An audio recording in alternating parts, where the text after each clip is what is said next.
Reluctant as she was, Sangya had no choice but to pick up her chopsticks. She lifted a piece of fruit to her mouth, and the sharp sourness nearly made her choke. Could the fruit have gone bad? She told herself not to spit it out. It was a gift from the throne, so she gritted her teeth and swallowed.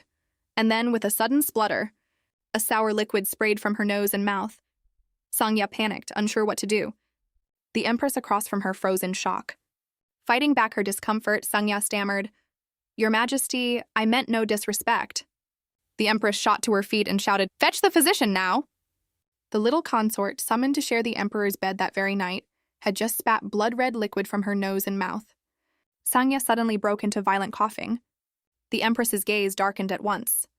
She called for the physician again, and moments later, hurried footsteps echoed just outside the door. A golden-haired man came rushing in, breathless. "Your Majesty, are you hurt?" he cried in alarm. Hearing him, both the Empress and Sangya looked up at once. Sangya froze instantly. She knew this man. If there was one presence most feared in the entire harem, it was this golden-haired beauty now racing in at the news of the Empress's poisoning. He was the male lead of the original novel, the legitimate heir of House Yueyun, Mi-an. He rushed to the Empress's side, his crimson eyes burning with a fury he could barely restrain. "Who dared poison Her Majesty?" The moment he burst through the door, his gaze swept past Sangya's blank, startled face and landed on the Empress beside her. After a brief pause, he asked, "Your Majesty, are you unharmed?" The Empress, still somewhat shaken, gave a small nod and rested a hand on Sangya's shoulder. "Not me. It was her." Mi-an's eyes drifted over Sangya, and he murmured lightly, "I see. So there's someone else in this room." Sangya's mind went blank as she stared, terrified, into those deep, unsettling eyes. The eyes themselves weren't what frightened her. It was the secret hidden behind that blood-red gaze. Just then a maid rushed in carrying a strip of white silk. "Your Highness, your blindfold. It's fallen off." Mi-an had never let anyone see his true face, yet today Sangya had seen it. He took the silk and wound it back around his eyes. Trembling, Sangya bowed low to apologize to him. Unexpectedly, Mi-an stepped over and patted her head. "You must have been quite startled, hadn't you?" His voice was gentle, yet it only frightened Sangya more. Standing this close to him felt like being stalked by a viper waiting to strike. But Mi-an only gave a light laugh. "Relax. You weren't poisoned. You just ate that fruit a little too eagerly."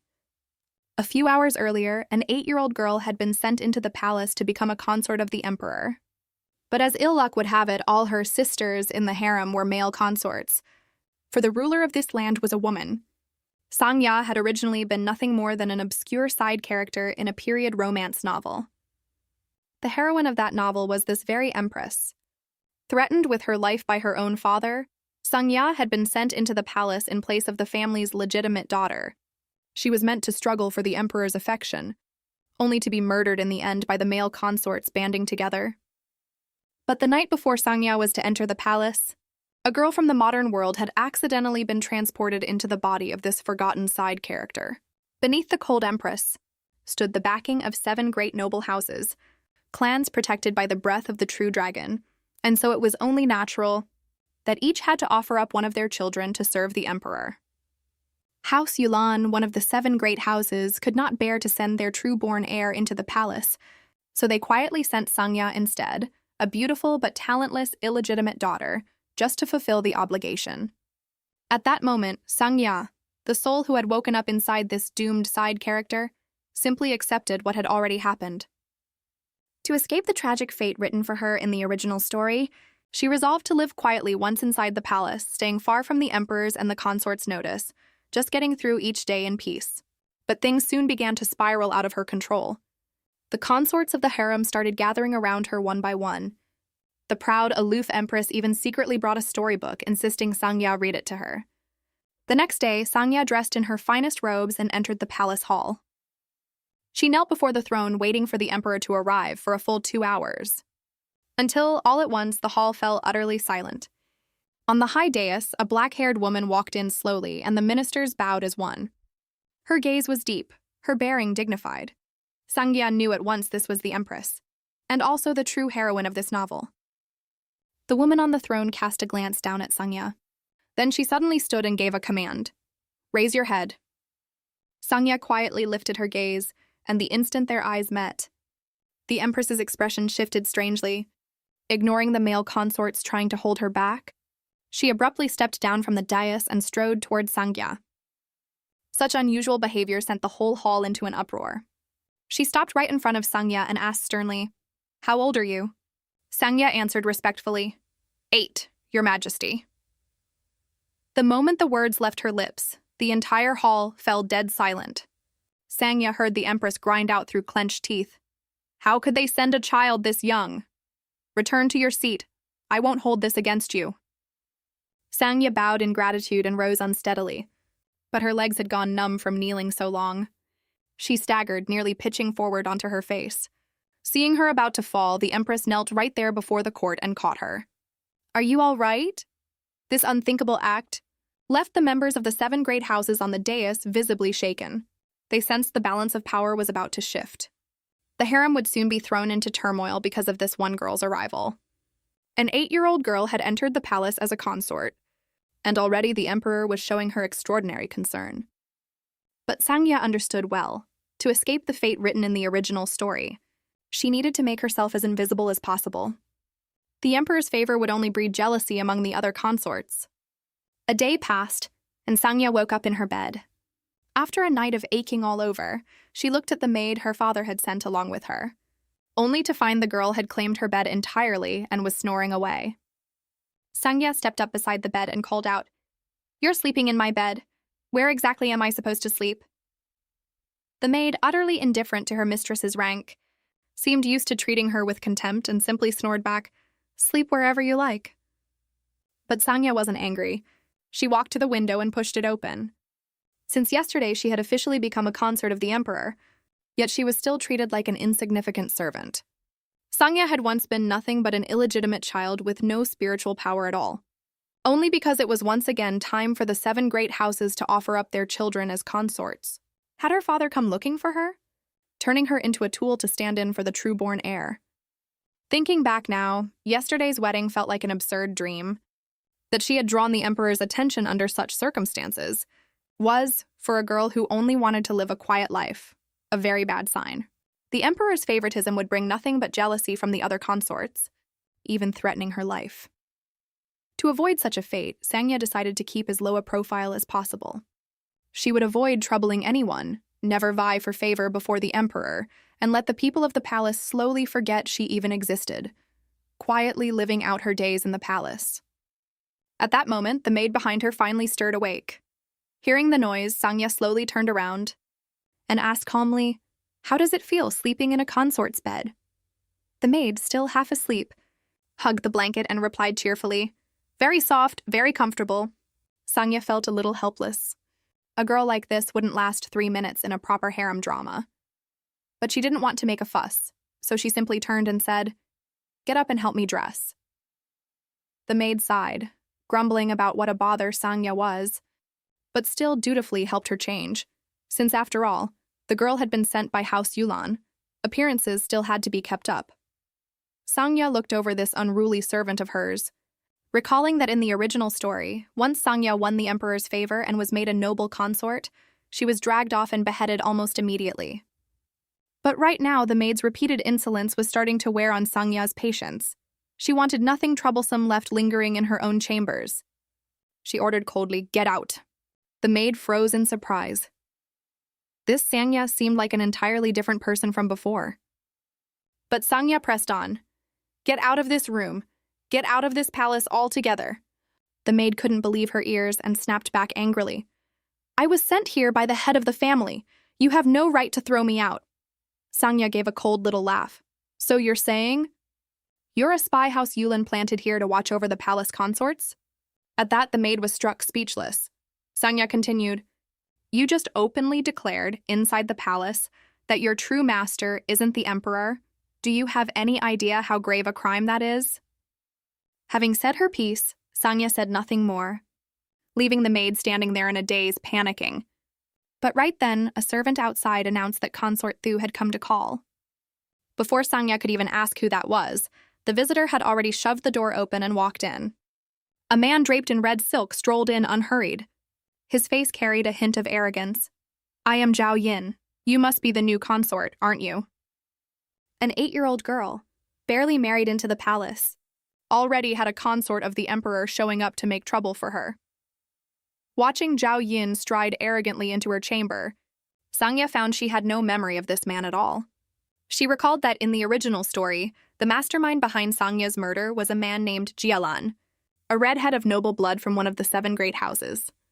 Clearly, this was not someone the book had ever mentioned. Sangya lifted her eyes to Zhao Yin's haughty face and bowed politely. Had she still been the original Sangya, she certainly wouldn't have reacted this way. But this new Sangya had no wish to invite fresh trouble. Zhao Yin gave a cold snort and stepped further inside, his tone tinged with sarcasm. Her Majesty took one look at you and treated you so differently. Aren't you the lucky one? He seemed to want to establish his authority in front of the newcomer. Zhao Yin smirked, a flicker of mockery crossing his face. As one of the old hands of this palace, I've come today to teach you something. Have you ever heard the saying, no flower blooms for 100 days? No matter how brilliantly a flower blooms in this palace, it withers away in the end, just like all the countless consorts before you. Sangya, of course, understood exactly what he meant, but she had never wanted any part of the fight for favor or power. Contrary to Zhao Yin's expectations, Sangya neither wept nor argued, only bowed obediently and said, "Thank you for your guidance, Your Highness. I'll keep it in mind." Seeing her yield so easily only irritated Zhao Yin further. He fell silent for a moment, as if trying to think of some way to make this little girl afraid. His mouth curved slightly, his eyes settling on the maid standing behind Sangya, the one House Yulan had sent along with her into the palace. She must matter a great deal to Sangya. With that thought, he smiled at Sangya, his tone suddenly softening. This maid of yours seems quite clever. I happen to be short-handed these past few days. Sangya was somewhat taken aback. What important task could there be for a nobody consort like herself? Realizing this, Sangya guessed his true intent at once. Zhao Yin simply wanted to take her personal maid away. Little did he know that suited Sangya perfectly. Sangya turned her head and glanced at the foolish girl behind her who was shaking her head frantically. Inwardly, she was overjoyed. The nuisance she'd wanted to be rid of, and here was someone volunteering to take it off her hands. So Sangya put on a show of reluctance and nodded at Zhao Yin. If you're short on hands, please take my maid with you. The moment the words left her mouth, the foolish maid beside her went pale with dismay. The instant Zhao Yin heard Sangya agree, he didn't wait a second longer, bidding her a hasty farewell as he prepared to leave with his newly acquired trophy. Without waiting for Sangya's reply, he spun around in a rush. Sangya, standing close by, took an elbow to the face from the sudden turn. Struck across the face, Sangya silently cursed the man's carelessness. But the moment Zhao Yin stepped out the door, he ran straight into a man of striking presence waiting outside. The red-haired, purple-eyed man addressed him coldly. You really are a piece of work. An 8-year-old girl, just harassed by a consort in her own palace, never expected there to be another noble consort eavesdropping right outside her door. Zhao Yin called out awkwardly, Your Highness, Jialan. Realizing every word of his petty spite had just been overheard, Zhao Yin flushed red with embarrassment, yet dared not show any disrespect to Jialan. He turned instead to snap at Sangya. Why didn't you tell me another consort had come to call? And didn't even announce His Highness Jialan's presence. Such disgraceful manners. You don't understand the first thing about harem etiquette. Even knowing this was just Zhao Yin trying to salvage his pride, Sangya chose not to expose him, only bowing low. My apologies, Your Highness Zhao Yin. Hearing him call out, Jialan beside them grew visibly impatient. So noisy, he said coldly. I don't understand what you have to be angry about. At that, Zhao Yin deflated instantly. At that moment, Sangya found herself reconsidering her view of this cold, formidable noble consort from the original novel. Being humiliated again and again had pushed Zhao Yin to the edge of fury, yet he still didn't dare talk back to Jialan, so he turned his anger on Sangya instead. He glared at her viciously and spat, I will absolutely not let this go. Then he stormed off with the maid he'd just claimed. Once Zhao Yin had gone, Jialan spoke coldly. So that's how it is. I came to see just what kind of person could move Her Majesty like that. Now I understand. Sangya, feigning ignorance, kept up her humble posture and continued to apologize. Jialan asked bluntly, Why apologize to me? The unexpected question left Sangya momentarily speechless. Seeing her fall silent, Jialan said flatly, "Never mind. What matters is that you make sure I don't have to see you again." With that, without waiting for a reply, he shut the door and left. Alone in her chamber at last, Sangya let out a breath of relief. She contentedly stretched out on the bed that had just been claimed from her, finding it wonderfully soft. She truly wanted no part of the scheming and infighting in this palace. But thinking back over what had just happened, Sangya still found it puzzling. Both Jilan's early appearance and the way the maid who'd bullied her had been taken off by Zhao Yin. None of it matched the story she remembered. The thought drifting away as drowsiness took over, Sangya decided not to worry about it further and simply get some sleep.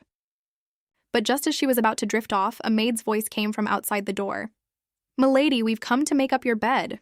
Sangya bolted upright. She'd barely lain down, and already someone had come to tend to her bed.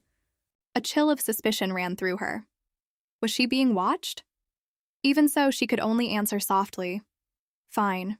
Come in." A moment later, 6 maids came bustling in, laden with supplies. They draped the entire chamber in luxurious red silk until it dazzled the eye. Standing amid it all, Sangya could only think, this is a bit too much red. Their task finished, the maids turned briskly to leave. But Sangya called them back. "Could you change the bed sheets for me?" The lead maid asked, puzzled. "Does something feel wrong, milady?" Sangya answered hesitantly, "It's just, the whole room in red feels a bit too much." The maid's expression turned strange at that. She hesitated a moment before lowering her voice. "Forgive me, milady, but tonight is His Majesty's first night with you, so everything must follow protocol." Hearing this, Sangya's whole body went rigid. Even after the maids closed the door and left, she still hadn't recovered from the shock.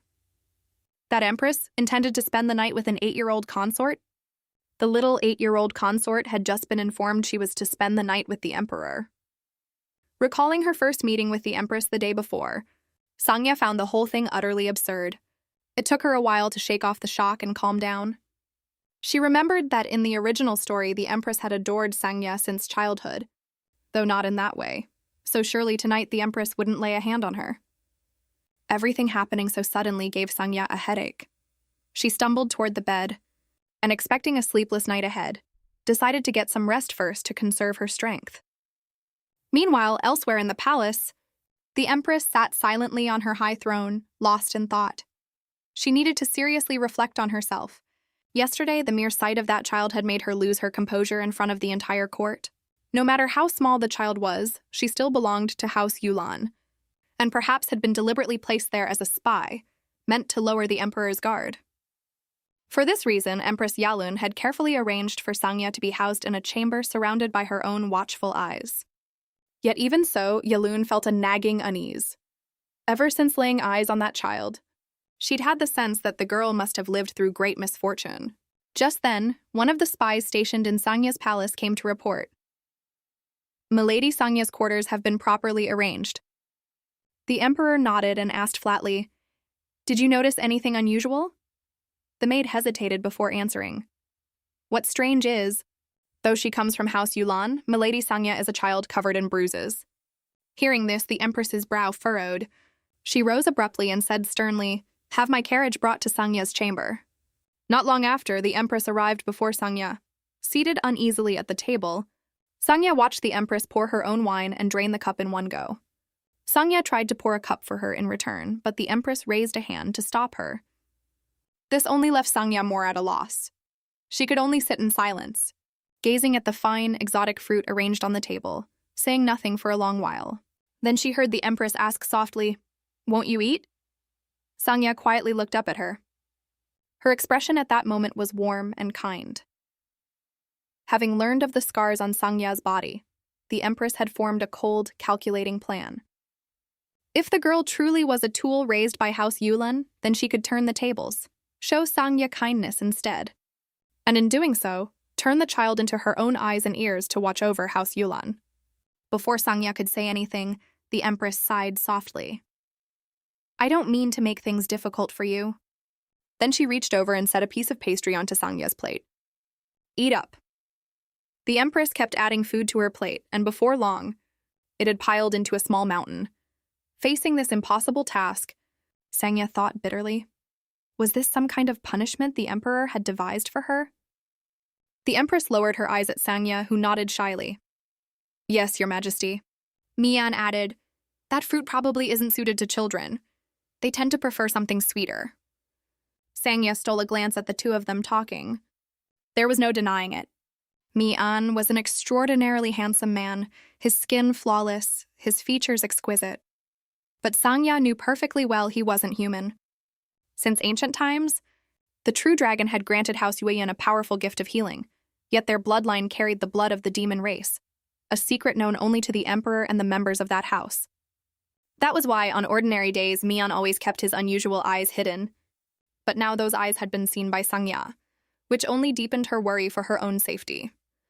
By then, the empress had settled down and asked gently, Sangya, do you want anything else? Sangya shook her head. Hearing this, the empress waved a hand. Then it's time for bed.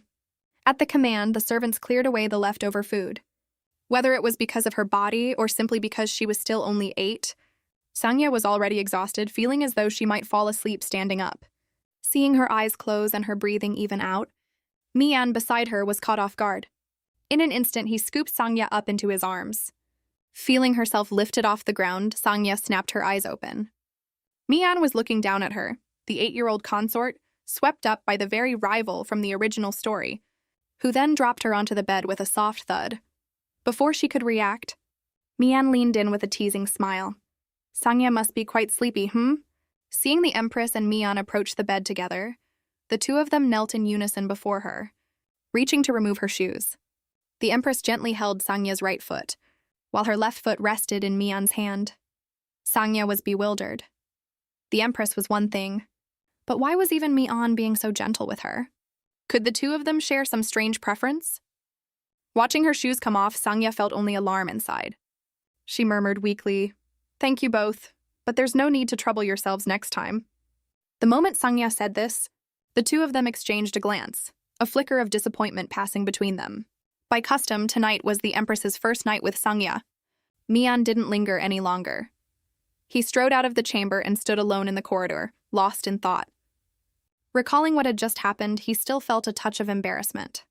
He couldn't understand why he'd unconsciously carried that child to bed, and even taken off her shoes. Mian replayed the memory of the look Sangya had given him when they first met. Those eyes brimming with fear, yet only a moment later, drifting off into sleepiness. What a peculiar child. It took him a while before he could gather his thoughts again. The night had grown late. He should head back. Inside the chamber, Sangya now shared the bed with the empress. Even though the empress beside her had already fallen fast asleep, Sangya fought against her own drowsiness, telling herself not to fall asleep, because she knew all too well how badly she tossed and turned. If she accidentally kicked the empress in the face, she'd surely never see tomorrow's sunrise. Suddenly, she heard the rustle of blankets, and the empress beside her sat up abruptly. Sangya quickly shut her eyes and steadied her breathing. A moment later, a warm hand settled on her head. She heard the empress sigh softly. Poor child. At those words, Sangya's body went rigid.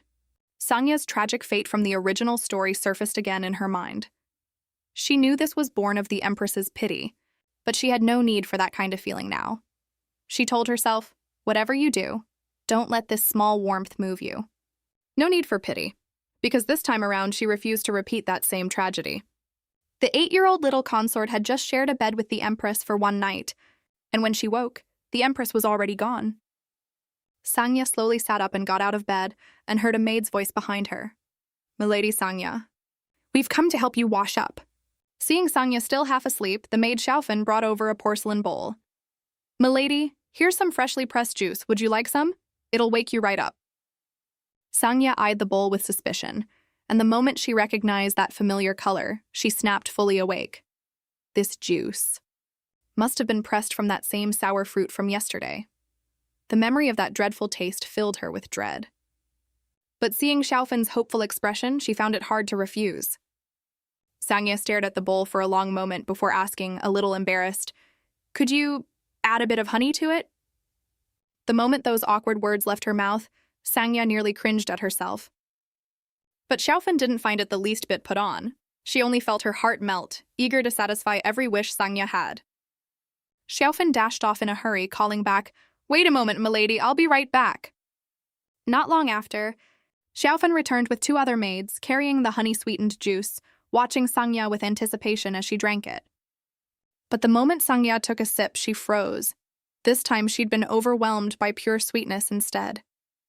Yet under Xiaofan's shining, expectant eyes, she had no choice but to force the rest of it down. Once she'd finished her morning wash, Sangya leapt nimbly out of bed. She had one more important task to complete today. Following the plot of the original novel, she was destined to be ganged up on and harmed by the harem's consorts, so she needed to prepare in advance. She had to find a way out of the palace before the disaster struck.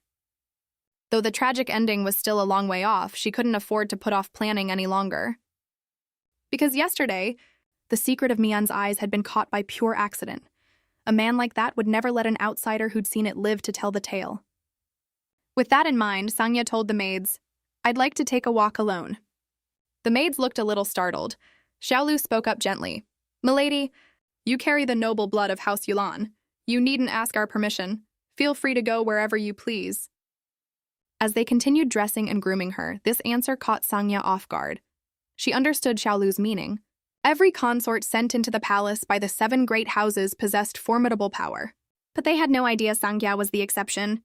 Sangya paused for a moment before asking casually, "What I mean is, are there any places in the palace I shouldn't go?"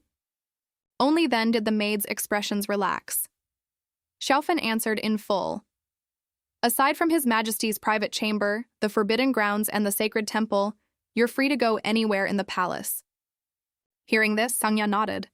Mindful that the weather outside hadn't fully warmed yet, Xiaolu draped a fur cloak over her. Sangya knew that without an escort, a small child like herself walking alone through the palace would be exposed to no end of danger. But what she was about to do was best kept from everyone's knowledge. Sangya took a deep breath and stepped out through the palace gate. Watching her small steps carry her down the stairs, Xiaofan, seeing her off, felt a rush of maternal affection.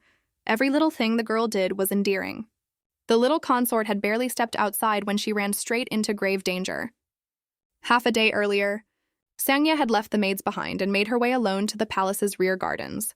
Few people ever came here. It was one of the palace's rare quiet corners. By chance, she wandered into a secluded courtyard, even quieter than the rest, just as the evening sun spilled its glow across it. Amid the wild grass and untended flowers stood a tree of strange, twisted shape.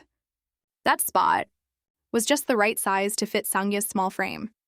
She settled comfortably into it, feeling the tension she'd been carrying gradually ease away.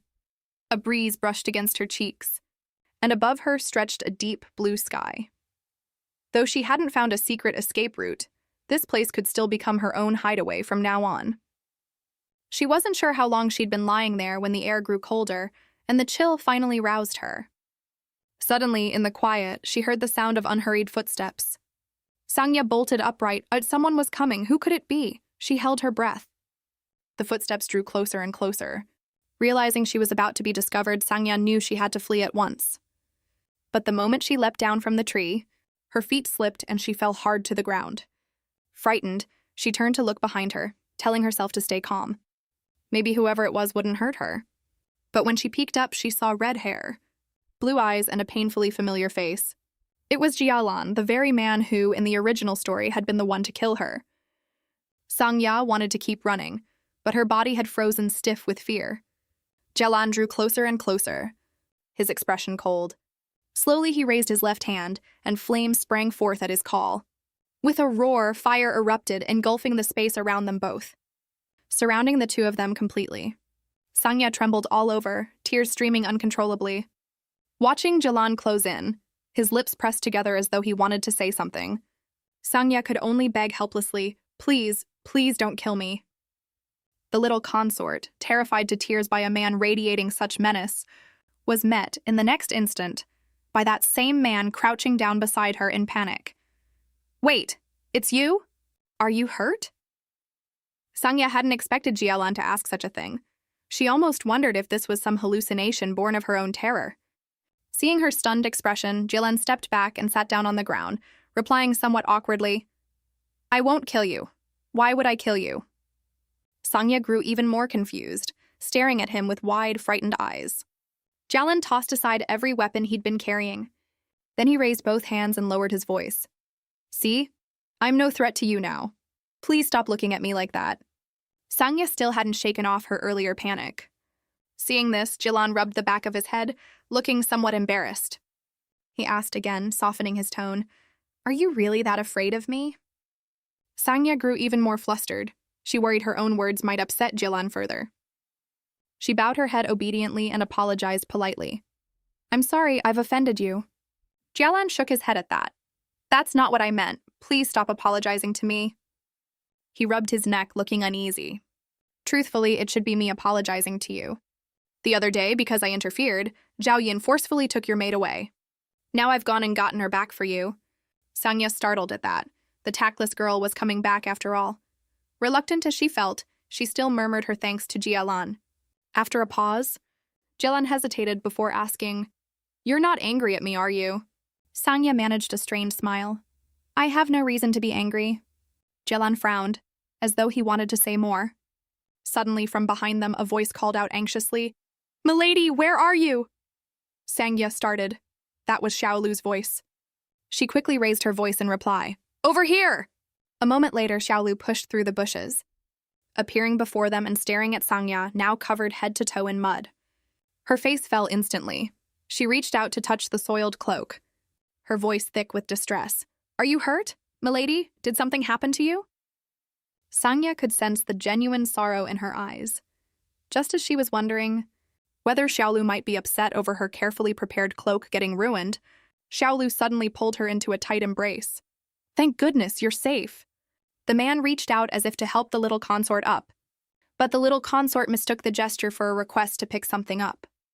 Just as Sangya, who had slipped out on her own, was being found by the maids, her clothes were smeared with dirt as though she'd been badly mistreated, and beside her sat Jialan, a man even the palace servants normally avoided. Xiaolu held Sangya close for a long moment, and though she had no idea what had happened, she still bowed respectfully to Jialan nearby. Your Highness, forgive Sangya for troubling you. Jialan replied coolly, It's nothing. Sangya knew Xiaolu wouldn't dare provoke Jialan, given how formidable he was. Sangya lowered her head and echoed the apology. At that, Jialan paused. He suddenly crouched down and extended a hand toward Sangya. Sangya didn't understand what he meant, and after a moment's thought, she finally realized. She crouched down as well, reaching out her small hand to pick up a few of the weapons Jialan had dropped, carefully placing them into his palm. Watching Sangya's clumsy, adorable little movements, Jialan fell silent, unsure how to explain away this misunderstanding. He blurted out, No, you don't need to pick that up.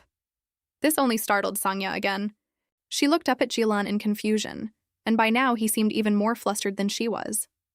He mumbled a string of words Sangya couldn't quite catch, then crouched down and scratched his head, avoiding her eyes as he said, Thanks for picking that up for me. This left Sangya even more baffled. The usually arrogant Jialan was now blushing before her, seemingly unable to string a sentence together. The silence stretched on for a long while, and finally Jialan lowered his head and turned to leave. Sangya watched his retreating figure, thinking only how strange he was. At that, Xiaolu bent down and reminded her, We should head back too. The moment Sangya returned to her chamber, Xiaofan came rushing over with the other maids to greet her. But when she stepped into her chamber, she found a stranger standing there. A maid dressed in white slowly turned around. Sangya had never seen this woman before, and just as she opened her mouth to ask, the woman suddenly lunged forward, gripping her shoulders tightly and declaring loudly, I've been waiting for you for so long. Sangya, uncomfortable at the rough grip, said, Let go of me. Xiaolu frowned. Do you know whom you're touching? But the woman only raised her voice further. How dare you shout at me? I serve Lord Mian himself. The maid's face carried a note of pride. Lord Mian has summoned you, yet he's had me standing here waiting all this time. If he decides to blame you for it, can you really bear the consequences? Hearing this, fear rose in Sangya's chest. Just as she'd suspected, she knew Mian would never let this slide so easily. The little consort's bath was over, but the person waiting to see her wasn't the empress. It was the very consort she feared most. Sangya dipped her head into the warm water, savoring the comfort. But the next moment, Xiaofan cried out in alarm, Goodness, milady, you can't drink the bath water. At those words, every maid's eyes turned toward Sangya in the tub. Xiaofan rushed over, anxious. There are inedible flower petals in there too. Please spit it out, milady. Startled by Xiaofan's flustered reaction, Sangya lifted her head blankly from the water, blinking at her, and obediently opened her mouth to show she was fine. I haven't swallowed anything. Not the flowers, not the water. Only then did the maids realize Xiaofan had simply overreacted. Xiaolu collected herself and said, Enough teasing. Lord Mian is still waiting for milady's audience. Sangya was utterly bewildered by all this. They really did seem to care about her. The original story had barely mentioned the palace maids, only noting briefly that they hadn't been loyal to this 8-year-old consort. Yet now, the genuine warmth she was receiving from them seemed to diverge from what the story had described. Midway through her thoughts, Xiaolu approached with a towel. Milady Sangya, you may come out now. Sangya was lifted from the bath and carefully dried by the maids. It was the first time she'd been treated with such care, and she found it a little hard to adjust. But there was no time to dwell on it now, since she was about to face Mian again. Sangya followed the maids to an enormous palace hall. Looking up, she found the sight almost absurdly grand. Compared to it, her own residence would barely qualify as a side chamber here. Xiaolu and Xiaofan tried to accompany Sangya inside, but the maid Xiaobai blocked them. No one who hasn't been summoned may enter.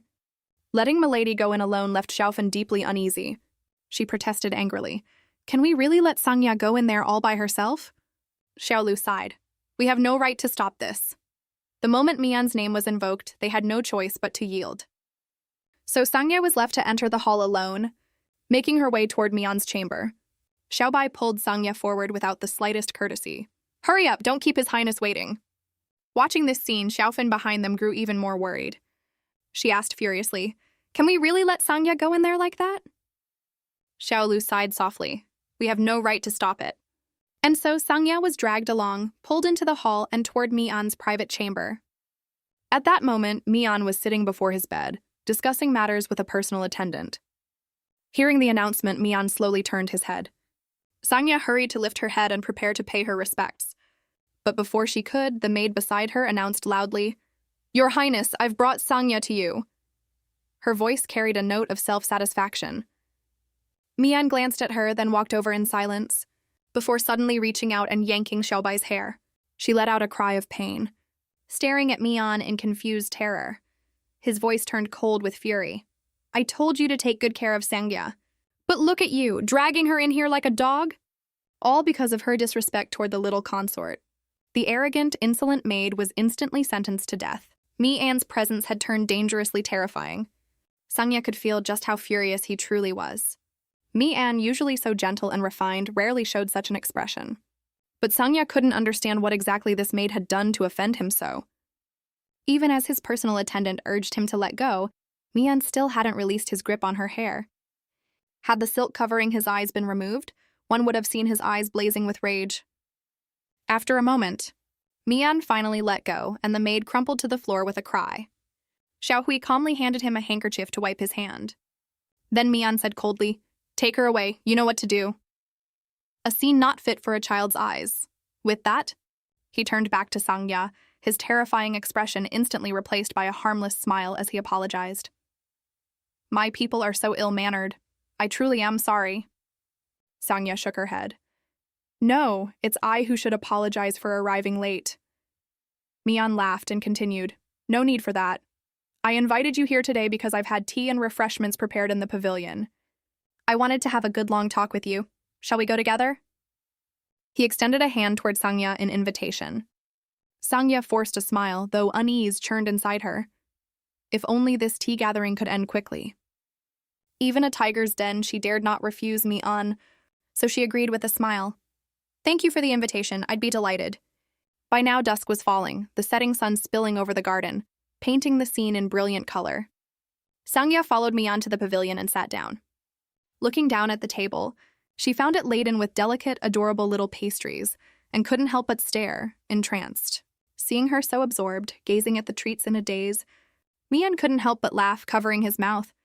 I was worried these pastries wouldn't suit your taste, but it seems you like them quite a bit. Sangya, a little embarrassed, lowered her head and thanked him again. Looking up at the man across from her, she thought, behind that peaceful, beautiful exterior lay a terrifying power. He was a half-demon of noble birth, and also a man who could kill without blinking. Yet his behavior now left her utterly puzzled. Could it really be that she wouldn't be executed for having seen his secret? Just then she heard Mi-an call softly, "Sangya." Startled, Sangya looked up. His expression seemed rather pleased. "I'd like to call you by your name. I trust you won't object." He paused, then turned his head slightly, his gaze drifting aside as he continued. "That night, you saw my eyes." Hearing this, Sangya's body went rigid. But what Mi-an said next caught her completely off guard. "Those terrifying blood-red eyes. You must have been frightened. I should apologize to you. Such an ominous thing. Anyone would find it repulsive to look at." Hearing this, Sangya fell silent because her next answer could very well determine her fate. The male lead of the original novel had just said to the little consort words meant for the heroine. Mi-an asked in a low voice, "These frightening blood-red eyes, you must find them repulsive, don't you?" Hearing the question, Sangya grew anxious. In the original story, the reason the Empress had won Mi-an's heart was because she had seen his true form and praised its beauty. So now Sangya ought to do the same. She looked up at Mi-an, her expression earnest and gentle. "Not at all. There's nothing different about your eyes. They're simply more vivid than most people's. If my expression the other day upset you, please accept my sincere apology now." Having said this, Sangya felt a wave of relief wash over her. Mi-an sighed softly at her words. "After a moment," he replied gently, "It makes me happy that you'd think that way, Sangya." He reached a hand toward her, then paused midway, and asked hesitantly, "May I touch you?" Sangya nodded, tense. "Of course you may." Hearing that, his slender, well-defined hand moved closer, settling gently on Sangya's head. Mi-an looked down and murmured, "Sangya, you're a considerate child, but not everyone is as understanding as you are. So I hope you'll keep the matter of my eyes a secret." As he spoke, he stroked her head again. Sangya forced a smile. "I understand, Lord Mi-an." Hearing this, Mi-an's lips curved slightly. "You're truly perceptive." He then looked off into the distance. The sun had already set. Without realizing it, evening had crept in so late. Sangya thought she'd finally be able to leave. But Mi-an said instead, "Why don't you have dinner at my palace too?" Sangya felt a wave of despair, even wondering if she'd misheard him. Mi-an went on describing the exceptional skill of his palace chefs. Sangya arrived at the dining table, and the sight of the sumptuous feast drew a gasp from her, the fragrance filling the air. Her hand reached for the chopsticks almost on its own, and she popped a bite straight into her mouth. The taste made Sangya feel as though everything she'd eaten before had been fake. She'd meant to eat just a little and excuse herself early, but her mouth and stomach refused to cooperate. Food this good was simply too good to waste. Sangya's true nature as a foodie was laid bare before Mi-an. He watched her eat with tender affection, then asked gently, "I hear you're 8 years old this year?" Sangya swallowed the food in her mouth and mumbled, "Yes, Your Highness." Hearing this, Mi-an murmured to himself, thoughtful. 8 years old, his voice carrying a note of sorrow. Then he suddenly let his smile fade. "You're only 8. His hand reached toward her once more, gently stroking her cheek. "You have such a lovely face. Why do you look so gloomy? Why don't you smile?" In that moment, facing Mi-an's cold expression, Sangya felt a wave of fear. Had her blank expression somehow offended him? Thinking so, Sangya stiffly stretched her lips, straining to put on a smile. The little consort performed a fake smile in front of the man, all just to get through this ordeal unscathed. Seeing Sangya looking so obedient, Mi-an personally set a piece of meat on her plate. Sangya, caught between fear and unease, worried that swallowing this bite might be the death of her. Slowly, she brought the meat to her mouth, but the next moment, from sheer nervousness, she choked on it. Her chest ached sharply from the lack of air. She turned her head, unable to hold back a fit of coughing, her face flushing red. Seeing Sangya cough without stopping, Mi-an grew flustered. "Sangya, what's wrong? You look like you're in real distress." Sangya couldn't manage a full sentence, only choking out, "I'm fine." Just then, the door burst open with a bang, and a red-haired man stormed in with fury written across his face, shouting, "Sangya!" Jelan looked into the room and saw Mi-an having a private dinner alone with Sangya. Then his gaze fell on her pitiful, choking expression, and his anger flared even hotter. Without a word, he marched straight toward Mian. Jilan grabbed the front of Mian's robe, his voice sharp with accusation. "You bastard! What do you think you're doing?" Caught off guard, Mian froze, seemingly unsure what was happening. But Jilan pressed on. "I'm asking you, what exactly did you do to this child?" Only then did Mian snap back to himself, his own voice rising just as angrily. "What are you implying? If your eyes aren't blind, take a good look for yourself." Hearing this, Jilan turned to glance at Sangya, only to see her give a shrug and let out a small burp, clearly the aftermath of choking. Only then did Jialan release Mian, turning instead to Sangya. "Don't be afraid. Tell me, did he feed you something strange?" Sangya opened her mouth to answer, but was cut off again by another hiccup. Mian stepped up from behind, his tone laced with impatience. "If you hadn't come barging in like that, she wouldn't have choked in the first place." Ignoring Jialan's obvious displeasure, he calmly crouched down, lifting Sangya up with one arm, the other hand gently patting her back, his voice remarkably tender. "It's all right, Sangya.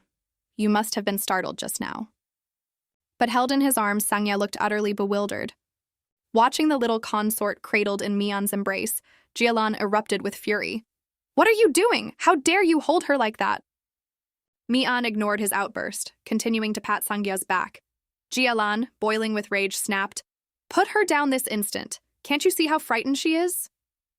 At that, Mian finally raised his head to look at Jialan, his tone dripping with mockery. "A consort as foolish and ill-mannered as you really ought to go back and learn some proper etiquette." Just then, Sangya, still in his arms, spoke up to call out a word. "Your Highness." Mian looked down at her. Sangya said politely, "Thank you, I'm fine now. Please put me down." Hearing this, Mian gently set her back on the ground.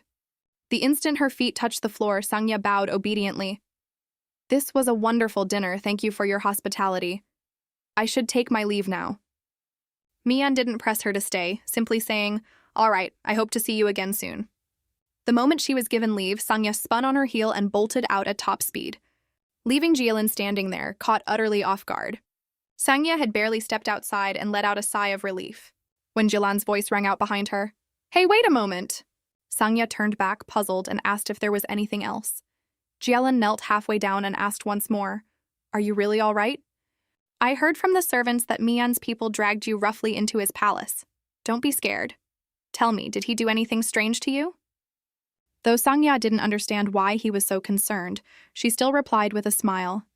"Thank you for your concern. I really am fine.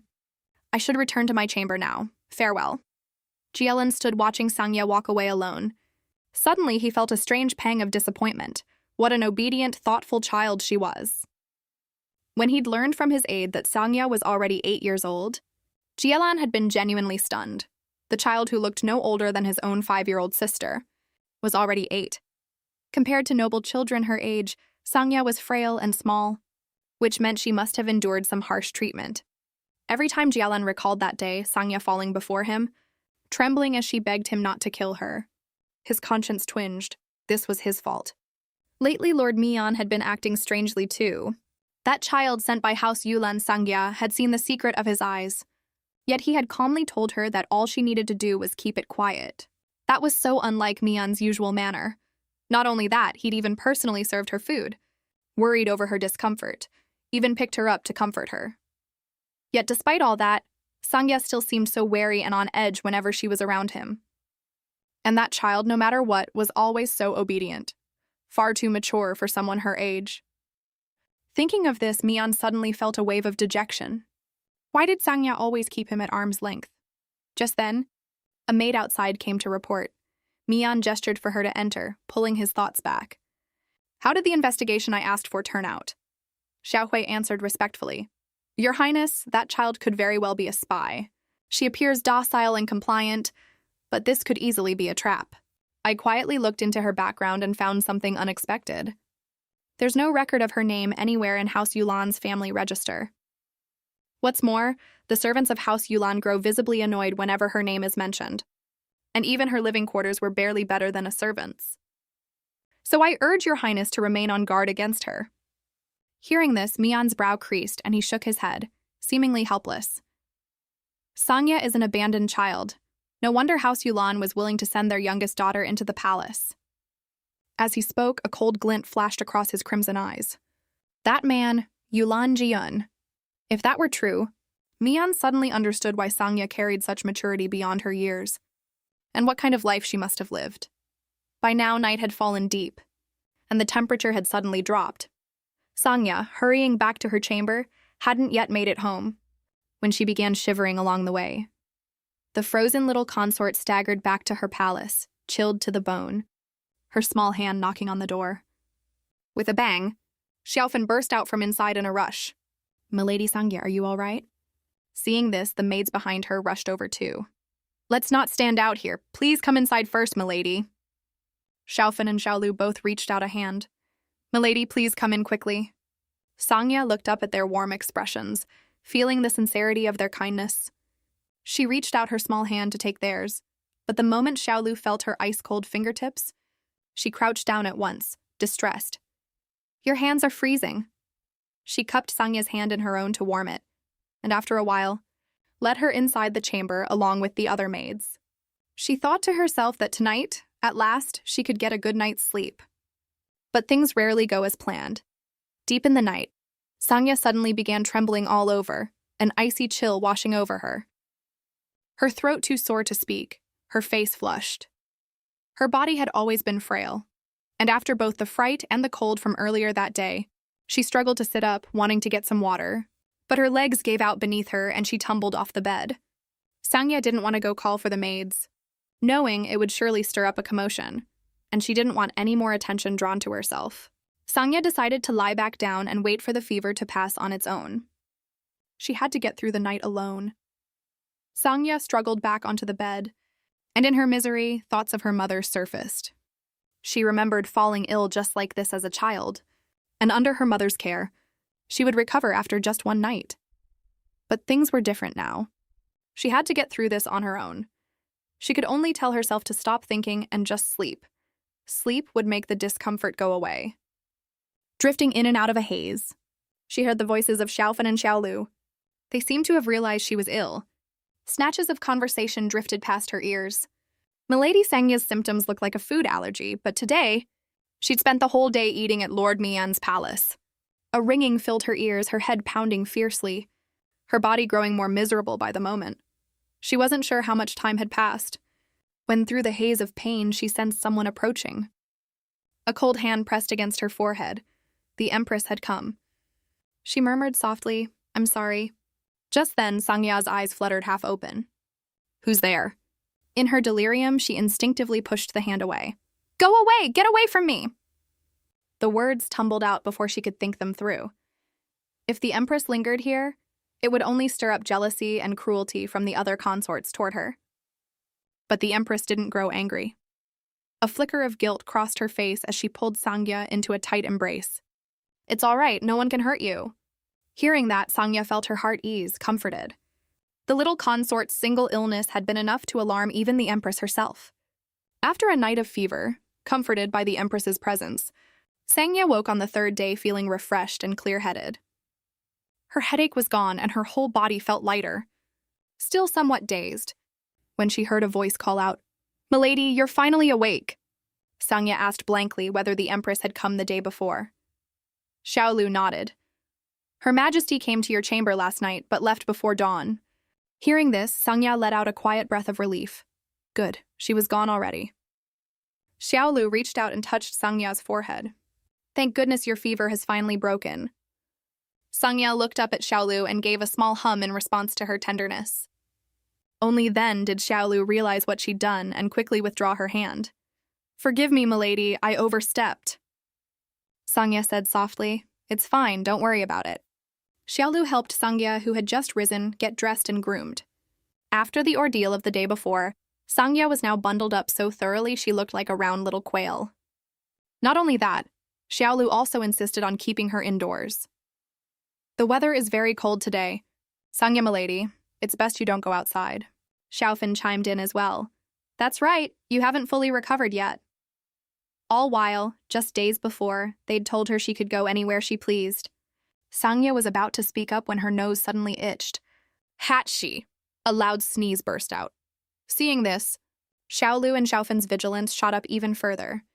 They pulled out a thick fur scarf reserved for the harshest winter days, wrapping Sangya even more snugly. Seeing her so thoroughly shielded from the cold, the two of them finally nodded in satisfaction. Sangya felt a little frustrated, not even allowed to step out for fresh air. What a dull day this was turning out to be. She flopped down in resignation. Seeing her so bored, Xiaofen stepped over with a suggestion. "If you're truly bored, milady, why not go through the gifts you received today?" Sangya felt a flicker of suspicion. What gifts could she possibly have? Could Yulan Jiyun have sent someone with something? The thought of that unworthy father only soured her mood further. She replied absently, "No need to look, just throw them away." But the moment she said this, Xiaofen gasped, "Goodness!" At this moment, Xiaolu stepped forward. "Those are gifts from His Majesty, as well as from Consort Lan and Consort An. You should really take a look first." The little consort had simply fallen ill, and already the palace's most powerful figures had sent lavish gifts pouring in. Just then, the head maid clapped her hands as a signal, and a group of servants came marching in with great fanfare, carrying items into the room. Sangya scratched her head, puzzled. What were they up to? But before long, she found herself gasping in astonishment, watching servant after servant carry in boxes and chests of every size. Sangya stared, wide-eyed. Xiaolu explained politely, "Milady, those chests hold gifts from His Majesty and Consort Anne. And this oddly shaped item was sent by Consort Lam, who left word that you must open it and see for yourself." With that, Xiaolu instructed the servants, "That'll be all, you may go. Come back in the afternoon once Milady has finished looking through everything." Sangya wanted to say something but held her tongue. Burdening these innocent servants with so much extra work was, after all, her own fault. Just then, Xiaofen came forward carrying an exquisite box, walking over with delight. "I almost forgot. This is the gift from a few days ago." She set the box before Sangya and produced a key crafted from precious jade. Sangya took the key with some unease, inserted it into the lock, and turned it gently to open the box. Inside was a pair of dainty, exquisitely made shoes. Xiaofen recognized them at a glance. These shoes were made from the rare silk that only the emperor herself was permitted to use. Sangya accepted the box, uneasy in her heart. Could she really wear something this extravagant? Hearing her hesitation, Xiaolu laughed with pride. "Of course you can. That's a gift bestowed by His Majesty herself. It seems she's quite fond of you." Hearing this, Sangya felt anything but joy. It meant the Empress had truly begun to take notice of her. How she wished last night had all just been a dream. Sangya let out a sigh. She carefully put away the exquisite box since it was a gift from the throne. It had to be handled with the utmost care. Halfway through tidying up, she noticed among the pile of treasures a doll with an unsettlingly eerie look to it. Sangya frowned. Xiaolu explained further. "That's also a gift from His Majesty, apparently a toy from the West." Sangya could only sigh inwardly. If she could, she'd burn that dreadful thing on the spot. But she couldn't do that, since it too was a gift from the throne. Amid the pile of wooden chests, there was one more box, beautifully wrapped, standing out from the rest. Sangya asked curiously what it was. Xiaolu had a servant open it, revealing a distinctive rocking chair. Seeing this, Sangya brightened up a little, finally something among the pile that was actually useful to her. She hopped straight onto the chair. Feeling the push of momentum set the chair swaying, and Sangya's mind began to relax. It felt wonderful. Seeing their mistress finally in good spirits, Xiaofen and Xiaolu finally relaxed as well. Who would have thought that of all these priceless treasures, Milady would fall for nothing but a simple chair? Swaying back and forth, Sangya's eyelids grew heavier and heavier, until she drifted off to sleep right there on the chair. Seeing this, Xiaofen tiptoed over with a blanket, and together with Xiaolu, gently tucked her in. "May Milady Sangya have sweet dreams tonight." The little consort had only just dozed off when Jialan came calling once again. Woken up midway through her nap, Sangya felt a flicker of resentment, not understanding why he'd chosen this moment to visit. She only saw Jialan scratching his head nervously, asking awkwardly, "How's your health?" Sangya answered dutifully, "I'm fine now." Looking up, she found Jialan flushed red, acting rather strange. He walked over to the window and pushed it open, muttering under his breath that it felt hot in here. But in his distraction, he bumped into the porcelain vase by the window, and it shattered on the floor with a crash. Jialan froze at a complete loss for words. Xiaofan rushed in at the noise. It wasn't just the vase that had broken. The window frame itself had cracked under Jialan's monstrous strength. Having meant well but caused harm instead, Jialan was consumed with guilt. A moment later, though, his face suddenly brightened again. Don't worry, the Ministry of Works will send someone to fix it good as new. Of course, Sangya knew someone would come to repair it. She narrowed her eyes with a faint smile, thinking Jialan looked exactly like an overgrown puppy right now.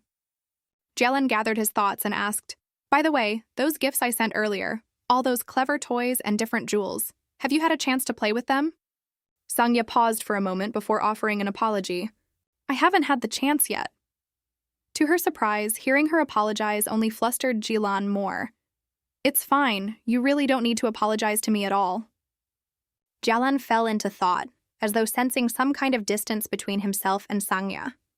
With that thought, he looked down at her and asked earnestly, "Are you afraid of me?"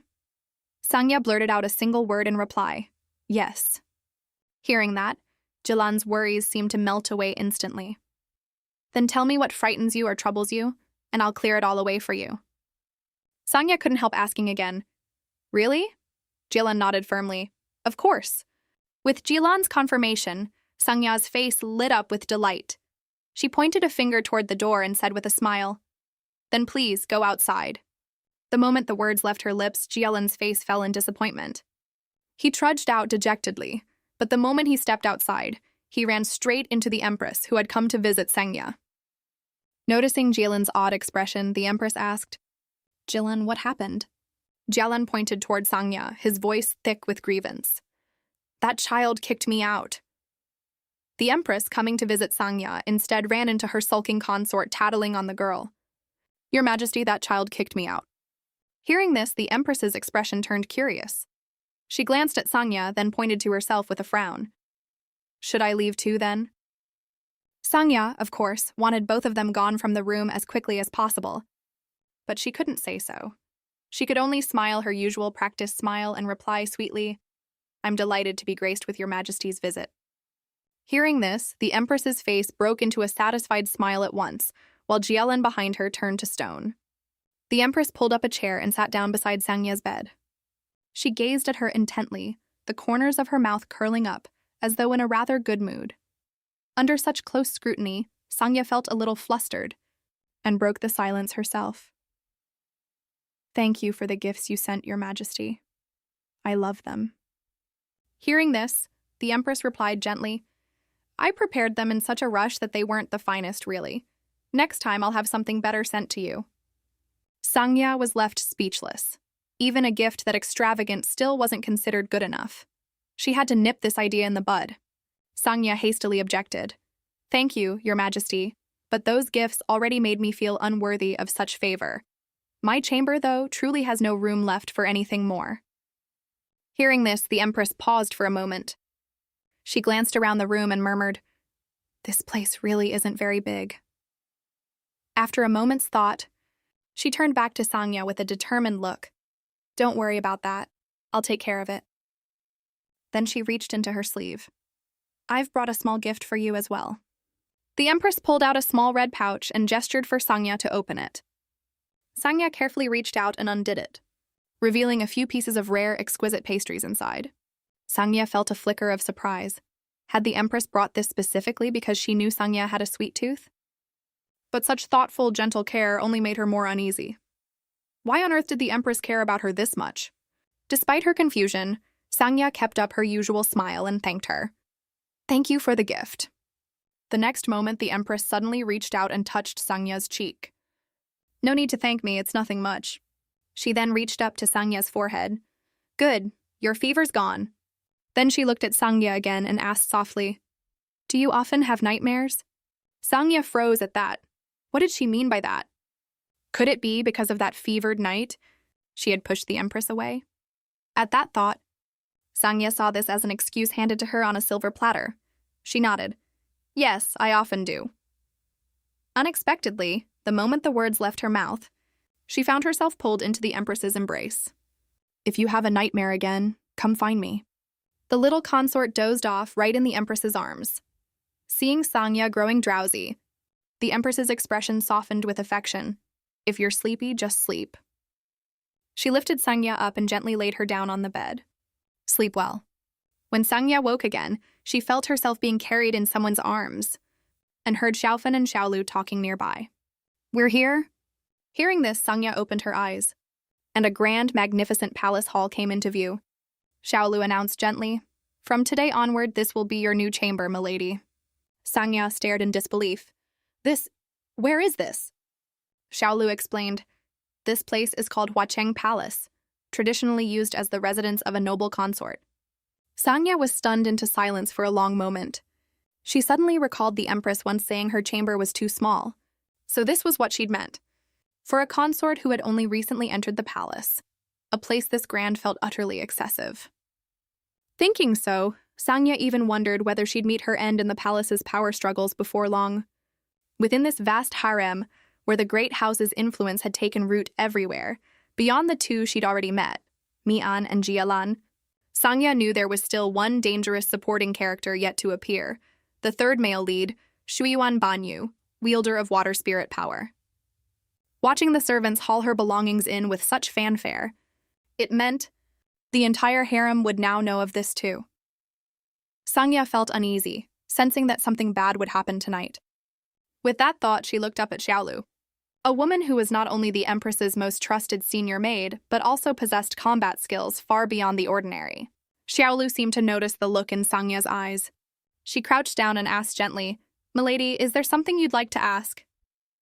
Sangya hesitated, mulling it over for a long while, before finally asking, a little embarrassed, Tonight, could I sleep with you? Xiaolu froze at the question. Sangya, blushing, went on, It's because sleeping in an unfamiliar chamber makes me anxious. I'm afraid I'll have nightmares. Xiaolu's eyes softened with pity at that. She couldn't bring herself to refuse, but answered somewhat awkwardly, But it's against protocol for you to sleep beside a servant. Hearing her attempt to gently decline, a flicker of wavering crossed Sangya's eyes. Xiaolu looked into those glistening eyes, lowered her head, and sighed. It's not entirely impossible, I suppose. That night, the little consort clung stubbornly to a maid, insisting they sleep together, all because she feared someone with ill intentions might harm her in the night. Though Xiaolu had reluctantly agreed to sleep beside Sangya, she still only dared to pull up a chair and sit watch beside the bed. Seeing Xiaolu sitting so stiffly, Sangya asked from the bed, Aren't you tired? Xiaolu smiled and replied, Don't worry, milady, I'm fine. Yet even so, Sangya still worried that once she fell asleep, Xiaolu might leave her side. And whoever wished her harm could seize the chance to strike. Seeing Sangya tossing and turning, unable to fall asleep, Xiaolu said gently, If you can't sleep, why don't I tell you a story? Caught with her worries exposed, Sangya blushed and mumbled, No, I'm fine. I'm just afraid you'll leave once I fall asleep. Hearing this, Xiaolu's heart clenched. Don't worry, milady. I'll stay by your side the whole time. Only then did Sangya feel somewhat reassured. She wanted to invite Xiaolu to share the bed with her, but Xiaolu didn't dare overstep that far. Listening to Xiaolu's soft, soothing voice, Sangya gradually let her guard down and drifted into a deep sleep. Seeing that Sangya had fallen asleep, Xiaolu stepped over and tucked the blanket around her. Through the time she'd spent with Sangya, Xiaolu had come to understand she was unlike any ordinary child. Yet the longer they were together, the less she wanted to leave her side. Xiaolu gazed at the sleeping Sangya, her expression turning tender. Suddenly, footsteps sounded from outside the door. Xiaolu turned, wary, and looked out. A figure appeared at the doorway. A young maid pushed the door open and entered, one of Xiaolu's own subordinates. She hurried over. Sister, there you are. I've been looking everywhere for you. Her Majesty summons you urgently.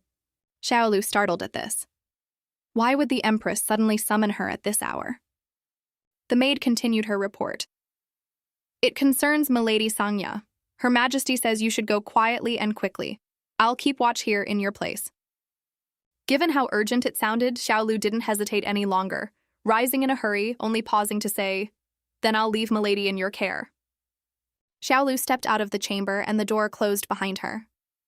The maid inside the room instantly changed her expression, turning terrifyingly cold in a way never seen before. She walked slowly toward Sangya's bed, raising a hand and murmuring an incantation under her breath. With a rushing sound, a great surge of water poured forth from thin air, flowing steadily toward Sangya.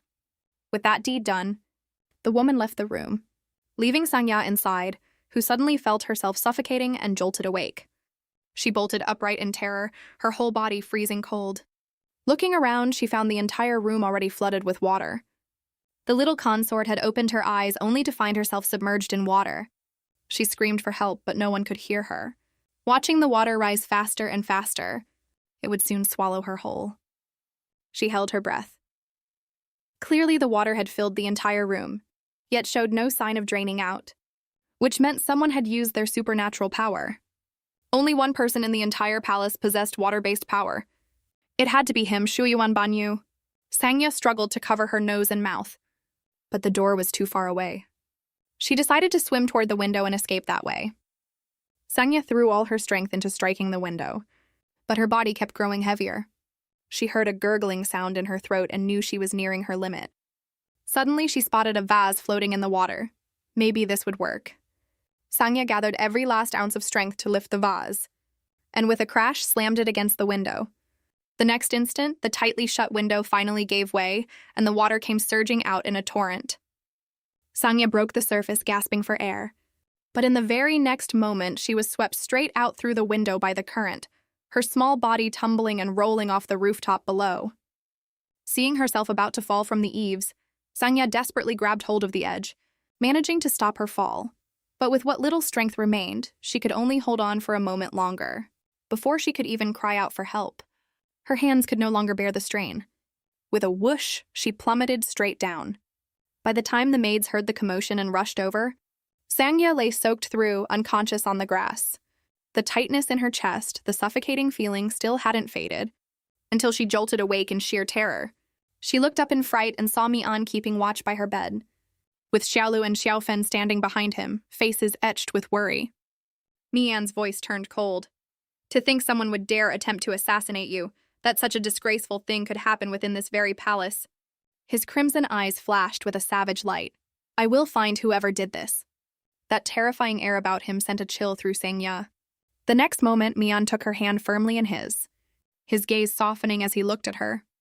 I've already treated your injuries, but you fell from a great height and suffered a serious shock. You need to rest well. You must have been terrified back then, but you did wonderfully. It's all right now, don't worry. Hearing such tender words, a wave of bittersweet emotion surged through Sangya, and tears spilled uncontrollably from her eyes. She truly hadn't expected to survive this.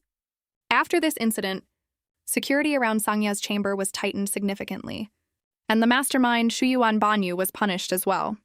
Though he might have relied on his family's influence to escape punishment, the Empress refused to allow it. Rarely had she been so furious. Ban Vu was charged with defying imperial authority and sentenced to death. The little consort's male lead had finally made his appearance. A silver-haired, blue-eyed young boy, and from this day forward, he would serve as Sangya's personal guard. Xiaolu introduced him solemnly at her side. This child will become Milady's shadow, protecting you at all times. What did shadow mean? This was a plot detail never mentioned in the original story. Xiaolu answered Sangya's question. A shadow guard is part of the Emperor's own elite personal escort, wielding extraordinary power. Whatever command comes from the one they serve, they will carry it out unconditionally, without ever breathing a word of it to anyone else. You could call them the Emperor's secret weapon. Yet the Empress had bestowed this shadow guard upon Sangya. Though he was still just a child, this alone proved just how extraordinary her standing had become. Xiaolu and Xiaofen, who had long served the Empress herself, felt genuinely reassured upon hearing this news. It took Sangya a good while to piece it together. If this truly was a secret weapon, then surely none of the other consorts knew a shadow guard even existed. Which meant this was truly special treatment. Sangya was moved nearly to tears. The Empress had finally done something genuinely good for once. Gathering her thoughts, she looked up at the boy. What's your name? At Sangya's question, the boy's eyes flickered with a tremor before he bowed low at once. Sangya didn't understand what that gesture meant. Xiaolu explained further. Milady, before you learn this child's name, there's something you should know first. His circumstances are somewhat special, so for now he can't speak. He can only communicate through hand signs until he adjusts. Then he'll be able to talk. As she spoke, Xiaolu pressed lightly on the boy's head, bowing along with him to apologize for his rudeness. Sangya quickly waved a hand. No need for that. It's enough that he can understand what I say. At this, Xiaolu released her hold. You may simply call him Qingchen. The boy slowly lifted his head. Sangya met his gaze and called out softly, Qingchen. The moment the words left her lips, Qingchen dropped smoothly to one knee. Startled by the gesture, Sangya said, No need to kneel, please stand up. She continued, speaking to Qingchen as they met for the first time. I'm Sangya, 8 years old this year. It's nice to meet you. Would you like to sit closer? Hearing this, Qingchen walked toward her without the slightest hesitation, settling down across from her. Seeing his obedient, docile manner filled her heart with delight. He reminded her of an adorable, well-behaved puppy. Sangya then pushed the plate of pastries toward him. Would you like some? Hearing this, Qingchen gave a small nod, a faint blush creeping across his cheeks. Seeing the two children getting along so well, Xiaolu finally felt her worries ease.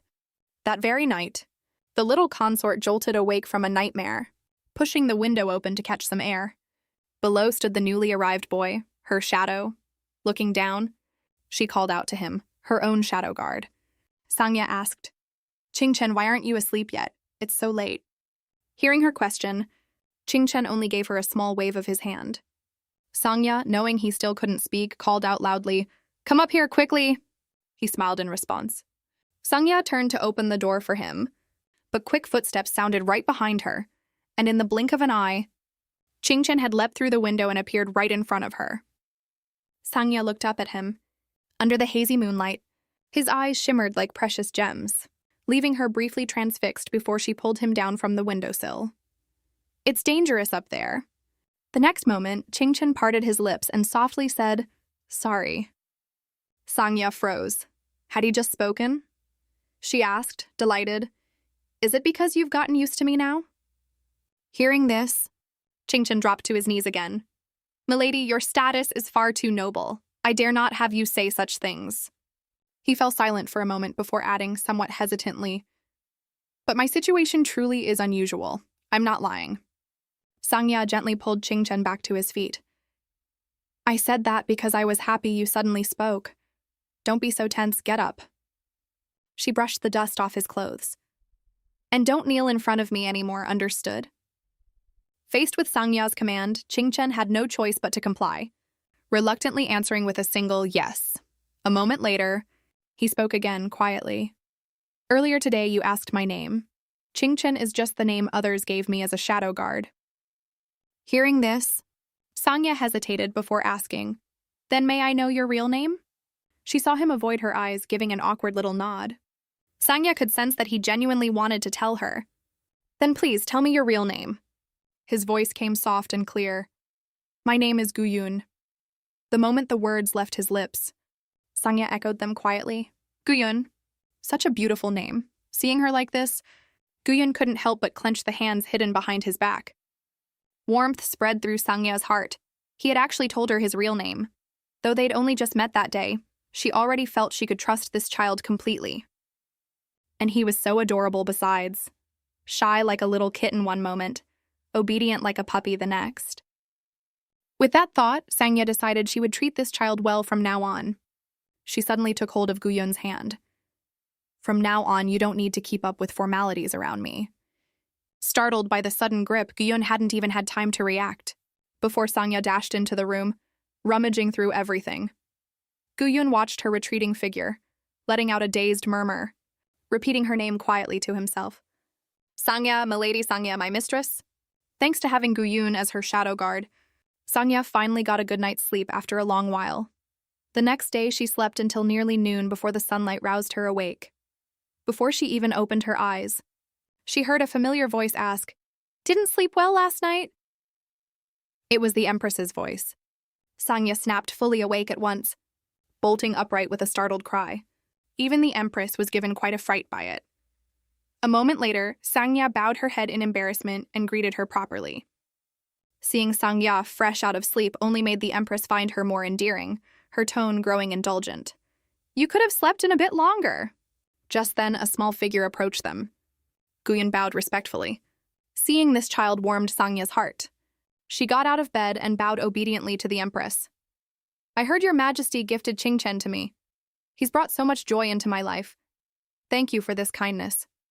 Hearing this, the Empress's face lit up with pleasure. It seems Mian's idea wasn't a bad one after all. But this remark startled Sangya. Mian? So it hadn't been the Empress's own idea after all? Seeing Sangya's expression darken, the Empress added, Don't worry, Mian will keep this a secret too. No one else will ever know about Qingchen's true origins. Outwardly, Sangya expressed her gratitude, but inwardly she wept a little. It seemed this wasn't a card she alone held after all. After chatting for a while, the Empress suddenly rummaged through her sleeve, producing a sealed letter, and said to Guyun, This is from one of your fellow guards. Take it. Just then Xiaolu asked, puzzled, Your Majesty, why would you personally deliver something meant for a servant? Of course, the Empress couldn't admit she'd come simply to see Sangya, so she brazened it out.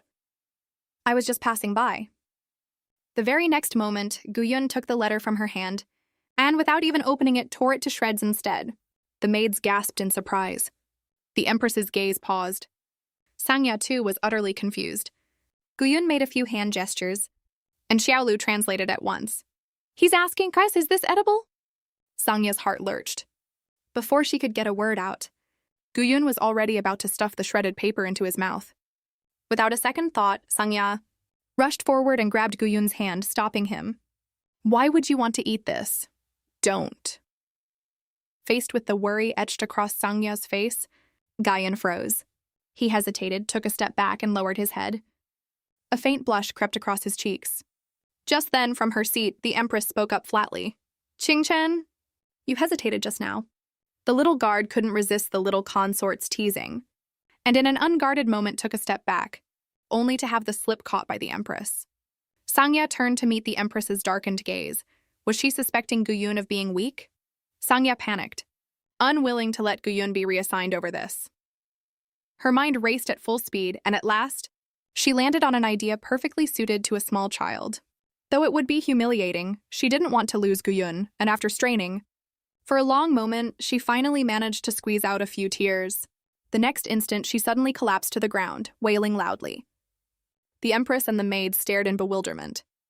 Having never once had to soothe a crying child, the Empress broke into a cold sweat, her voice turning frantic. Does Sangya dislike Qingchen? Should I have him replaced? Hearing this, Sangya felt even more helpless. This could not be misunderstood. So she cried even louder, sobbing as though her heart would break. Only then did the Empress catch her meaning. All right, I understand. No replacement. Please stop crying. Hearing this, Sangya still forced out a few more sobs for good measure, glancing toward the flustered Guyun nearby, shooting him a reassuring look.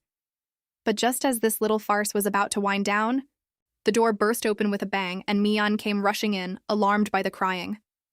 But seeing him only made Sangya more anxious than ever. He looked down at Sangya, drenched in tears, and pulled the hairpin from his own hair, offering it to her earnestly, hoping to cheer her up. Seeing that gleaming golden treasure, Sangya felt both delight and dread, and the next moment she collapsed to the ground with a thud. Her mind overloaded, fainting from sheer exhaustion. Utterly worn out, Sangya was carried back to her chamber to rest. Her eyes swollen from crying, she slept straight through until well past midnight. By the time she woke again, everyone else had already left. She vaguely recalled Xiaofan saying she'd sent the others away so Milady could rest properly. A crisp tap sounded against the window. Sangya turned to look. A small pebble had been thrown in from outside. Seeing this, she understood at once, since only Guyun would ever pull a trick like that. She walked to the window and looked down. I knew it was you. All right, come on up, Guyun. The little consort and her little shadow guard stayed up late together, talking through the night. Guyun sat obediently in Sangya's chamber, letting her do as she pleased. Sangya tucked back the loose strands of hair falling over Guyun's forehead, revealing his bright, clear eyes. There, now they won't be hidden anymore. Though Guyun felt a little uncomfortable about it, he still bowed obediently to thank Sangya. Admiring her handiwork with great satisfaction, she suddenly asked, By the way, why did you tear up that letter this afternoon? No matter how she thought about it, Sangya still felt his reaction had been far too extreme. Guyun's ears gradually turned red and he looked away, mumbling, "Because of what was written inside?" Sangya watched his flustered demeanor. Every time he felt shy or nervous, his face would flush red in an instant. After all, he was still only a 12-year-old boy, unable to fully mask his feelings. Sangya smiled and pressed on. "So what did it say?" At the question, Guyun honestly recited the entire letter from memory, every line dripping with cruel mockery. The more Sangya listened, the more shocked she became. It was a letter filled with pure malice. So this was how his fellow guards treated him. The Shadow Guards were the most elite force in the palace, near impossible to join. Yet young as he was, Guyun had managed to accomplish what even grown men struggled to achieve. Clearly someone was jealous of his talent. Looking at Guyun, Sangya thought perhaps this was exactly why he found it so hard to speak in front of others.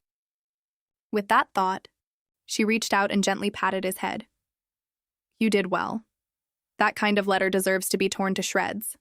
But from now on, please don't do that in front of Her Majesty again." Hearing this, Guyun tilted his head, confused.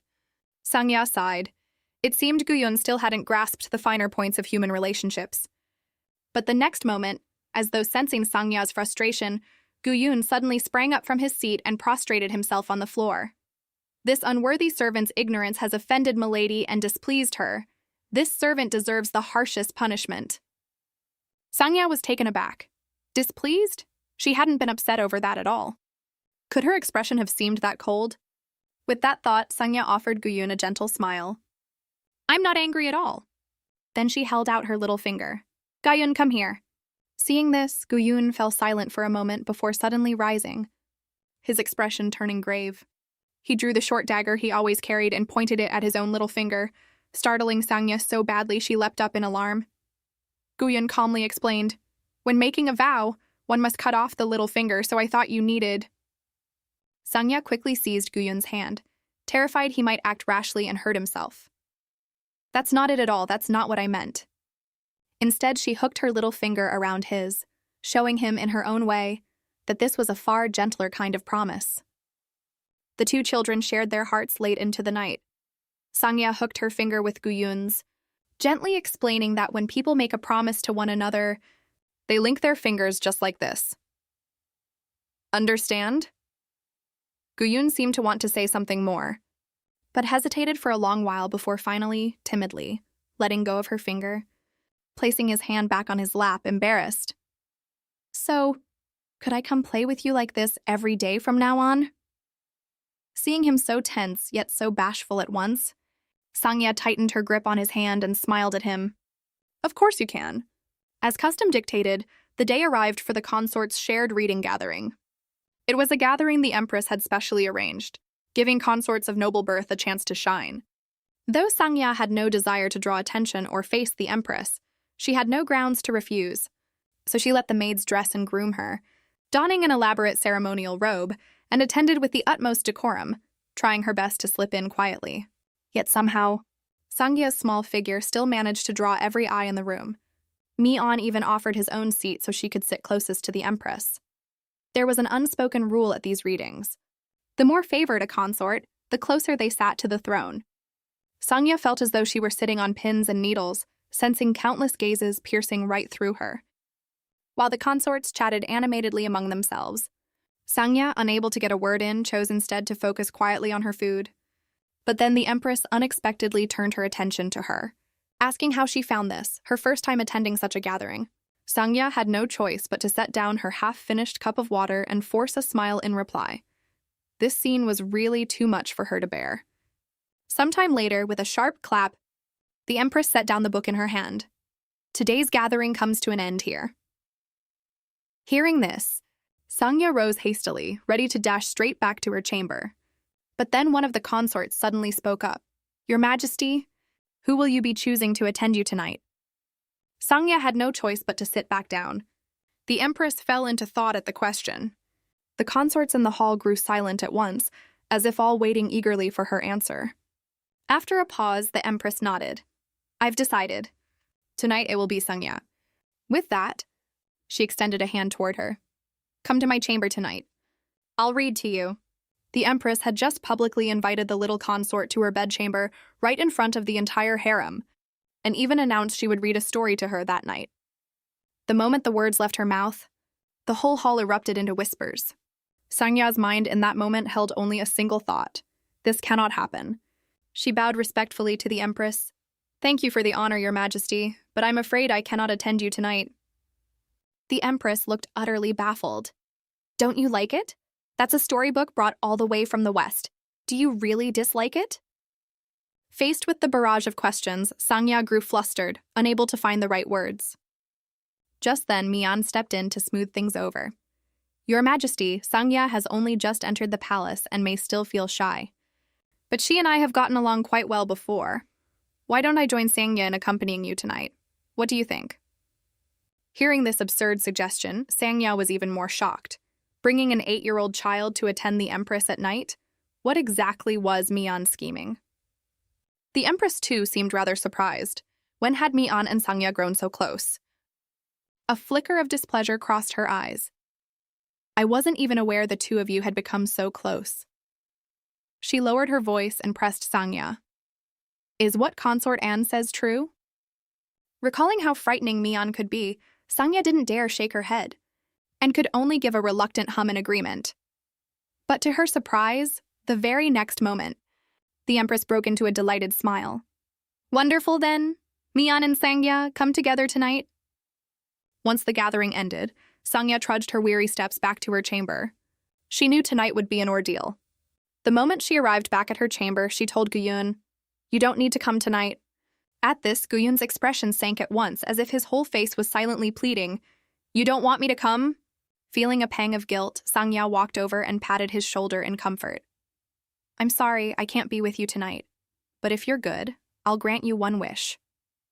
Just then, a maid's voice called out urgently from outside, and Sangya hastily bid Guyun farewell. "Guyun, I'll be back before you know it. See you tomorrow." Watching Sangya's figure grow distant, Guyun said nothing, but silently clenched his fists. The little consort was about to spend the night with a male consort, sharing the Empress's bed. As night fell, Sangya made her way to the Empress's chamber, hesitant with every step. Before she'd even reached the door, she could already hear Mian and the Empress's voices inside, tinged with an odd intimacy. The moment a maid announced Sangya's arrival, both figures inside quickly pulled their hands behind their backs, flustered. Sangya stepped slowly into the room, noticing the strange expressions on both their faces, and quietly bowed her head in greeting. Just then, a few odd sounds came from behind her, and the Empress spun around in a fluster, the storybook in her hands suddenly falling apart. With a soft thud, the doll tucked inside the book dropped to the floor. The Empress's voice fell with disappointment. This storybook from the West, which she'd meant to read to Sangya, had broken apart before she'd even opened it. Seeing this, Mian stepped in to console her. "Your Majesty, there are plenty of other storybooks. We can tell her a different one." Sangya crouched down and picked up the fallen doll. "Your Majesty, though the cover is damaged, the pages inside are still intact. I'd love to hear the story within." Sangya smiled at the Empress. "I'm quite curious what's inside." Seeing that Sangya didn't seem to mind at all, the Empress's smile returned. "All right then, I'll read it to you." The Empress sat beside Sangya's bed, and though her reading came out rather halting, she still pushed through and finished the whole story for her. But lying between Mian and the Empress, Sangya, watched by Mian's peculiar gaze, and lulled, or rather kept awake, by the Empress's stumbling narration, found herself not the least bit sleepy. Even so, what caught Sangya off guard the most was recalling that in the original story the Empress had always been gentle and generous, yet never once showed particular affection toward anyone, treating everyone with the same detached, even-handed kindness. Yet now, for the sake of this one child, she had struggled through reading an entire fairy tale aloud to her. What in the world was going on? Thinking this, Sangya gazed up at the ceiling, lost in thought. Looking closely, she noticed a small figure perched atop the roof, a golden hairpin glinting on his head. Sangya startled. Could that be Guyun? Just then she heard the Empress ask softly, "Is she asleep?" Sangya immediately shut her eyes tight, not daring to move. Mian answered gently, "It seems so. Sangya looks so adorable when she sleeps." The Empress smiled faintly. "Indeed. Then let's turn in as well. And so the three of them shared the same bed, drifting off to sleep together. Though at that moment, Sangya grew even more perplexed. Why did their kindness seem to come from such genuine, unguarded places? Yet that very feeling left her with a vague, lingering unease she couldn't quite shake. The little consort lay sandwiched between the empress and the noble consort, and even with her eyes open, she could still make out the little shadow guard perched on the windowsill. Sangya endured that anxious night with her heart pounding the whole way through. The next day, the moment she returned to her chamber, she confronted Guyun at once. "You went to Hualong Palace last night, didn't you?" Hearing this, Guyun's eyes darted away, and he stayed silent for a long while without answering. Sangya watched him, waiting for a response. She only saw the loose strands of hair falling over his forehead, hiding his clear, bright eyes. Sangya pointed to her own forehead and pressed further. "I clearly pinned your hair back the other day. Did you deliberately take it out again?" Hearing this, Guyun bowed his head even lower, his hair falling further to cover his eyes even more, still avoiding Sangya's question. Sangya turned and rummaged through the cabinet, pulling out a pair of scissors. "In that case, let me just cut your hair short enough that others can see your eyes." Hearing this, Guyun quickly shook his head. "No, please don't." Just as Sangya was about to ask why, he stammered on. "My fellow guards once told me. I only look presentable with my eyes covered." Sangya froze at this, even if they were his fellow guards. How could those grown men say such things to a child? Sangya's heart ached at this. She gripped Guyun's hand tightly. "Guyun, don't take their words to heart anymore. You're very handsome." Guyun blushed and started to shake his head in denial, but Sangya pressed on generously. "Really, I'm not lying to you. Your eyes, your nose, your mouth, they're all lovely. There's no need to hide behind your hair at all. So please don't let those words weigh on you anymore." Hearing this, Guyun's tone softened and he answered quietly, "Yes." Riding this momentum, Sangya smiled and pressed on. "So then, why did you show up at Hualong Palace yesterday?" At the question, Guyun lowered his head again and quietly denied it. Seeing him blush while telling such an obvious lie, Sangya couldn't understand why he'd go there and then deny it so guiltily afterward. She thought for a moment, then suddenly recalled what she'd told Guyun before leaving that night. If he behaved, she'd grant him one wish. Could it be that Guyun had lied because he wanted to make a wish? With that thought, Sangya sighed helplessly. He really was still just a child after all. She shook her head and said earnestly, "I'll let this slide this time, but there won't be a next time." Hearing this, Guyun immediately nodded in obedient agreement. Sangya couldn't help but laugh. The more she looked at this child, the more he reminded her of an adorable puppy. By the time Sangya and Guyun finished their conversation, it was already well past midnight. Weary, she glanced at the shelf behind her. There was one important matter left for tomorrow. The hairpin Mi-an had accidentally gifted her the other day still needed to be returned. That was no ordinary hairpin, but a dragon hairpin, a treasure that only those granted the royal surname Yalan were permitted to possess. Something this special, at present, only Mi-an was allowed to keep. Thinking of this gave Sangya a splitting headache. She would have to return the hairpin to Mi-an in person. Sangya set off with her maids to pay respects to Consort Anne. Along the way, she drew countless stares. Sangya felt a flicker of unease. Could it be that bringing along so many people was what drew all the attention? Reaching the entrance to the palace, Sangya signaled for the maids to step back, intending to return the hairpin to Mi-an by herself. "Milady Sangya has arrived." Sangya nervously carried the box into Mi-an's palace. Inside, Mi-an hadn't even covered his eyes, calling gently, "Sangya, come here." Sangya's instinct was to turn and flee, but Mi-an insisted she come join him. Not daring to be slow about it, Sangya bowed. "Greetings, noble consort." Mi-an shook his head, his expression pleased, his tone carrying a note of anticipation. "I've told you, you don't need such formality with me. Did you come to see me for something?" Sangya held out the box containing the dragon hairpin. "I came to apologize for my rudeness last time, and also, this is the item you gave me." But before she could finish, a maid at the door interrupted her. "I hear Sangya has arrived. The palace chefs are already eager to prepare something for her." Mi-an asked excitedly, "So what does Sangya like to eat?" Sangya, still shaken from the poisoning incident last time, found Mian had already imagined an entire spread of pastries Sangya might enjoy. He even mimicked her choking reaction from before. I also remember Sangya is allergic to pears. Make absolutely sure the chef doesn't include any.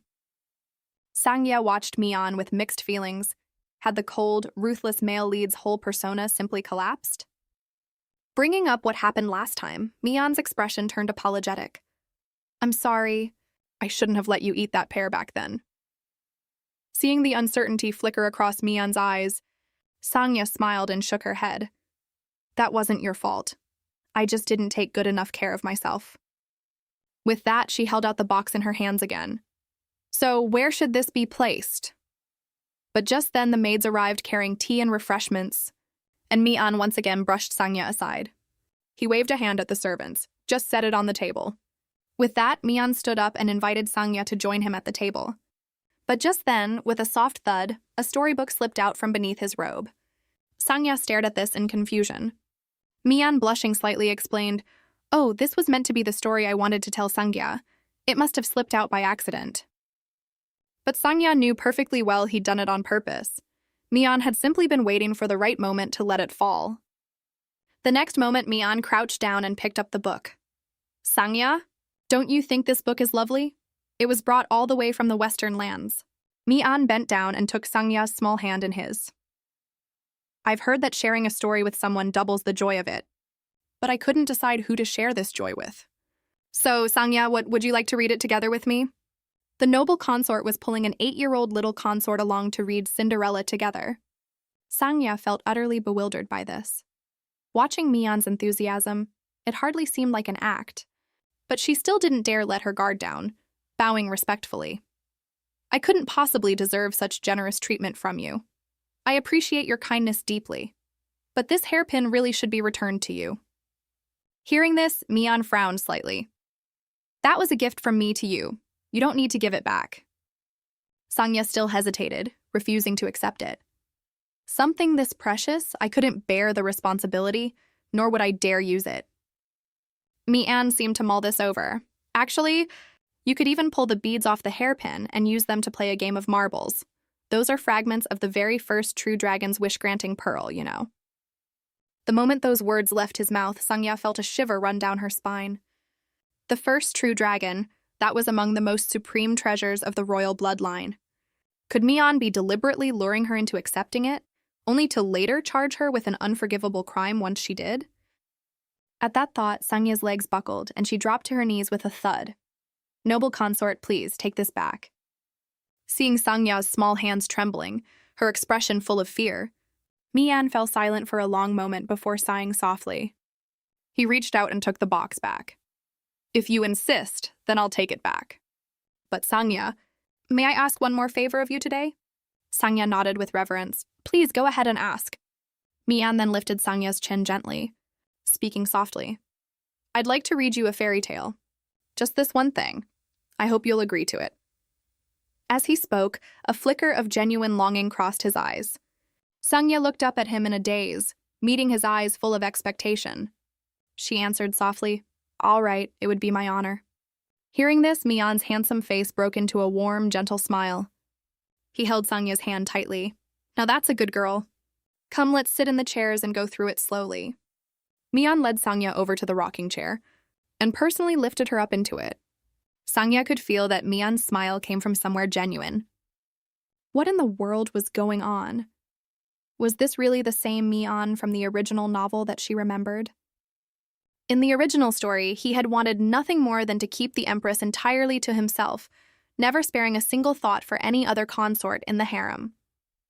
Yet over this stretch of time, Mian had continued to show concern for Sangya, paying attention to her every little gesture, even reading her fairy tales. A peculiar thought began to take shape in Sangya's mind. Perhaps Mian truly cared for her far more deeply than she had ever imagined. Though she couldn't understand why, the feeling wasn't unpleasant at all. Mian pulled up a chair and sat beside Sangya, opening the book and gently narrating the story within. Sangya watched him closely. His voice was soothing, his expression warm. He really did seem to care for her deeply. Feeling reassured, yet the doubt in Sangya's heart only deepened further. What exactly had she done? to earn such overwhelming affection from both the Empress and Mi-an, one after another, when she was nothing but a side character with nothing to lean on, someone no one in the palace had ever cared to notice before? Could it be that Mi-an wanted to treat such a young, obedient child like some kind of toy? With that thought, Sangya stole a glance at Mi-an, patiently telling his story, her thoughts a tangled mess. Listening to his soft, murmuring voice, she found herself unconsciously closing her eyes. Her breathing gradually evened out. Before the story could even finish, Sangya had already fallen asleep. Watching Sangya sleep so soundly, Mi-an smiled with quiet delight. It seemed she'd finally get a proper night's rest. Gazing at her sleeping face, Mi-an suddenly found himself lost in thought. At an age when a child craves love the most, Sangya always seemed to shy away from anyone's affection. What a pitiable child. Every night after she fell asleep, she would wander the corridors, walking aimlessly with no destination in mind. And judging by how the servants reacted, this had apparently been going on for quite some time. This situation reminded him strongly of another child he once knew. At this thought, Sangya, still seated, slipped down a little in her chair. Mi-an noticed the shift and stood up to gently lift her into his arms. Sleeping in a chair can't be comfortable. Better to lie in a proper bed. Mi-an tucked the blanket around Sangya and gently stroked her cheek. Sweet dreams, Sangya. The little consort woke up, to find herself lying right beside the emperor's noble consort. Sangya couldn't believe her eyes. What is going on here? She had spent the entire night sleeping beside Mi-an. She sat up in a daze. This was Mi-an's own private chamber. Sangya crept quietly out of bed, and before leaving, she even smoothed out the blanket on the other side of the bed, erasing any trace that she'd slept there. Task complete, she spun around and bolted from the scene of the crime as fast as she could. But the moment she pushed the door open, in her haste she tripped over the threshold and fell forward through the doorway with a thud. Xiaolu, standing right outside the door, had no time to react. "Milady, your nose is bleeding!" Sangya trudged back to her own chamber in a thoroughly disheveled state. The midday sun beat down directly into the room, and before anyone realized it, summer had arrived. Sangya lay on her bed, sweating from the heat. Fortunately, this world held not only the supernatural powers of the East, but Western magic as well. Sangya signaled Xiaofen to make use of the power stored in the enchanted stone. The ice-blue magic stones knocked gently against each other, and instantly a cool breeze conjured itself from thin air. Thinking back on it, when Sangya had first arrived in this world, the weather had still been bitterly cold, and now half a year had already passed. Compared to before, she had grown taller and her health had improved considerably. Life in the palace had become far more comfortable than it had been at the start. From once living each day in constant fear of being killed, she had now become the most favored person in the entire palace. Not only did the Empress regularly stop by to chat with Sangya, but Jilin too would often drop in uninvited just to dote on her. Sangya now understood. It was precisely because they thought of her as a little sister that they showered her with such affection. Even so, she still didn't dare let her guard down. With that thought, Sangya called out softly, "Guyun?" At her call, the little shadow guard appeared at once from the shadows. The whole palace had suddenly grown lively of late, as everyone prepared for the upcoming state ancestral rite. It was the grand ceremony in which the Empress paid homage to the true dragon, lasting 3 full days and nights, an event of the utmost solemnity. Sangya and Guyun had only been talking a short while when drowsiness crept over her again.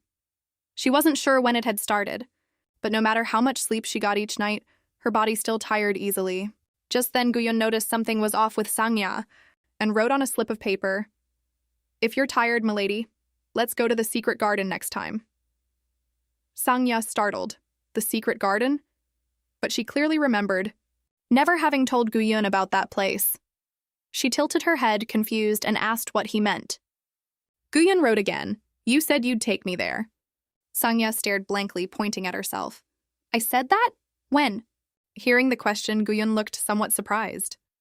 He stole a glance at Xiaofen behind him, then picked up the pen again. "Last night you said it." Sangya went rigid. How could it have been last night? The little consort had once promised her little shadow guard she'd take him to her secret hideaway, yet Sangya had absolutely no memory of this at all. She looked up at Guyun, who seemed rather crestfallen, knowing his character well enough to know he wouldn't joke about something like this. Could she have talked in her sleep? With that thought, Sangya gathered herself and explained, "But that garden is at Huaxi Palace where you used to live before. It isn't my chamber anymore, so I'm sorry." Midway through her words, she noticed Guyun scratching his head, looking a little disappointed. Just then Xiaofen spoke up. "Milady, Huaxi Palace still belongs to you. Even though you've moved here, you remain its rightful owner. It's become servants' quarters for now, but you're free to go there anytime you like. Let me get you changed right away." In no time at all, Xiaofen had helped Sangya into a fresh set of clothes.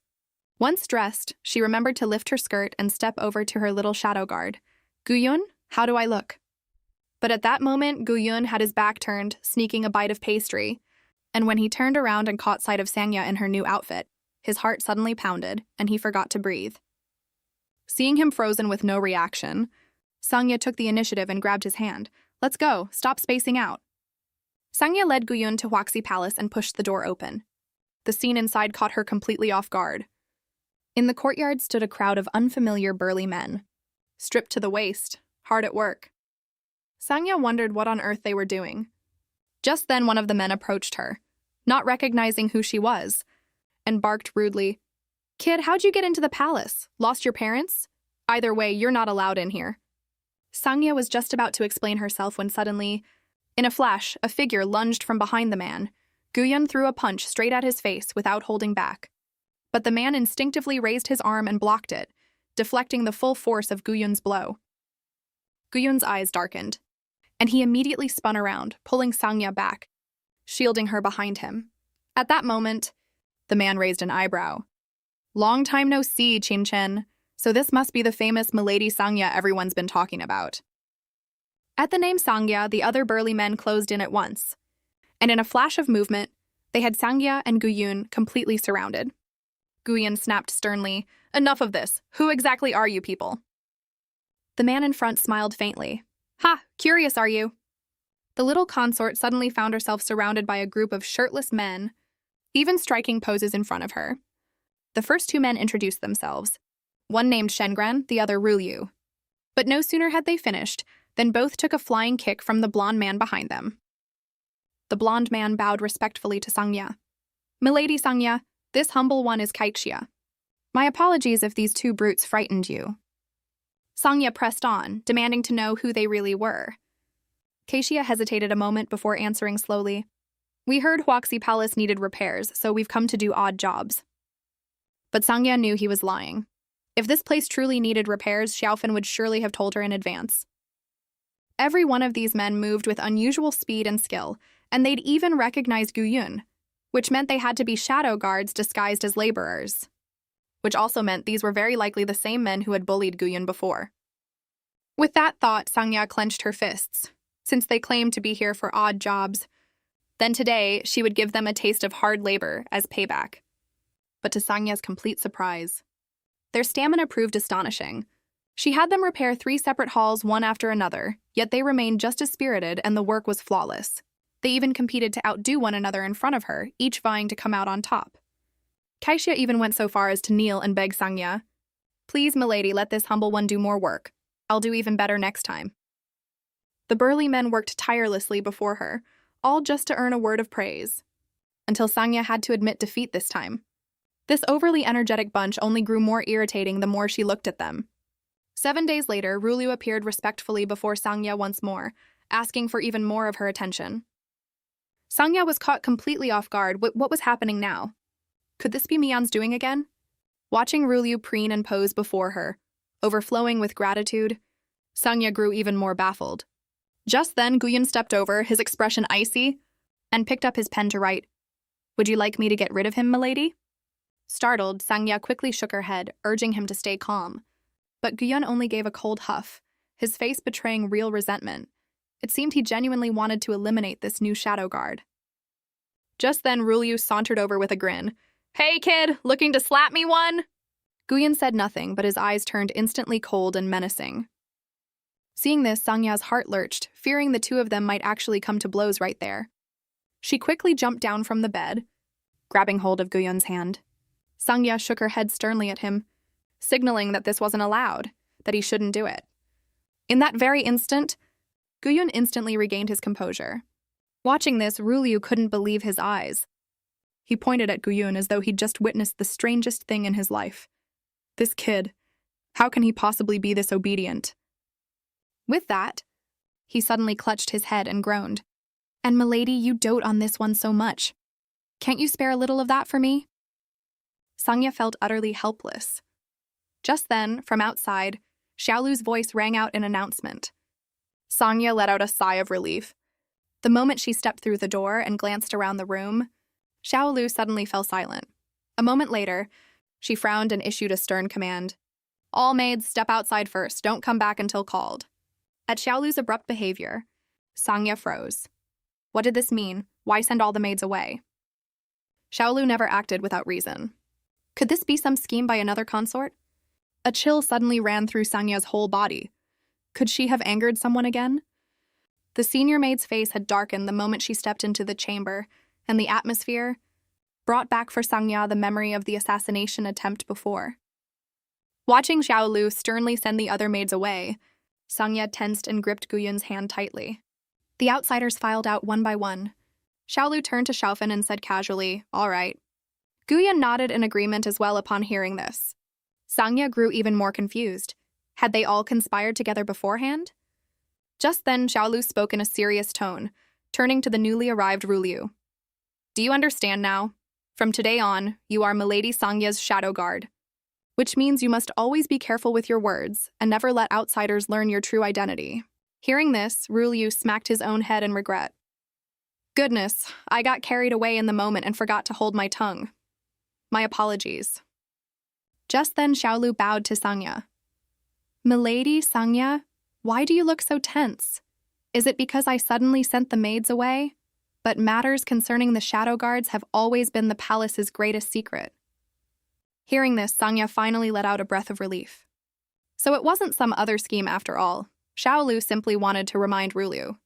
Just then, as Rulyu started to step closer to Sangya, Guyun had already reached out on his own and taken firm hold of her hand. Rulyu's gaze paused, and Guyun lifted his chin proudly, staring straight at him as though declaring his claim. Before Rulyu could recover from his shock, Guyun had already turned and led Sangya away. Sangya's head was spinning by now. A second guard had suddenly appeared out of nowhere. The first thing she needed to sort out was just what the relationship between Guyun and Rulyu really was.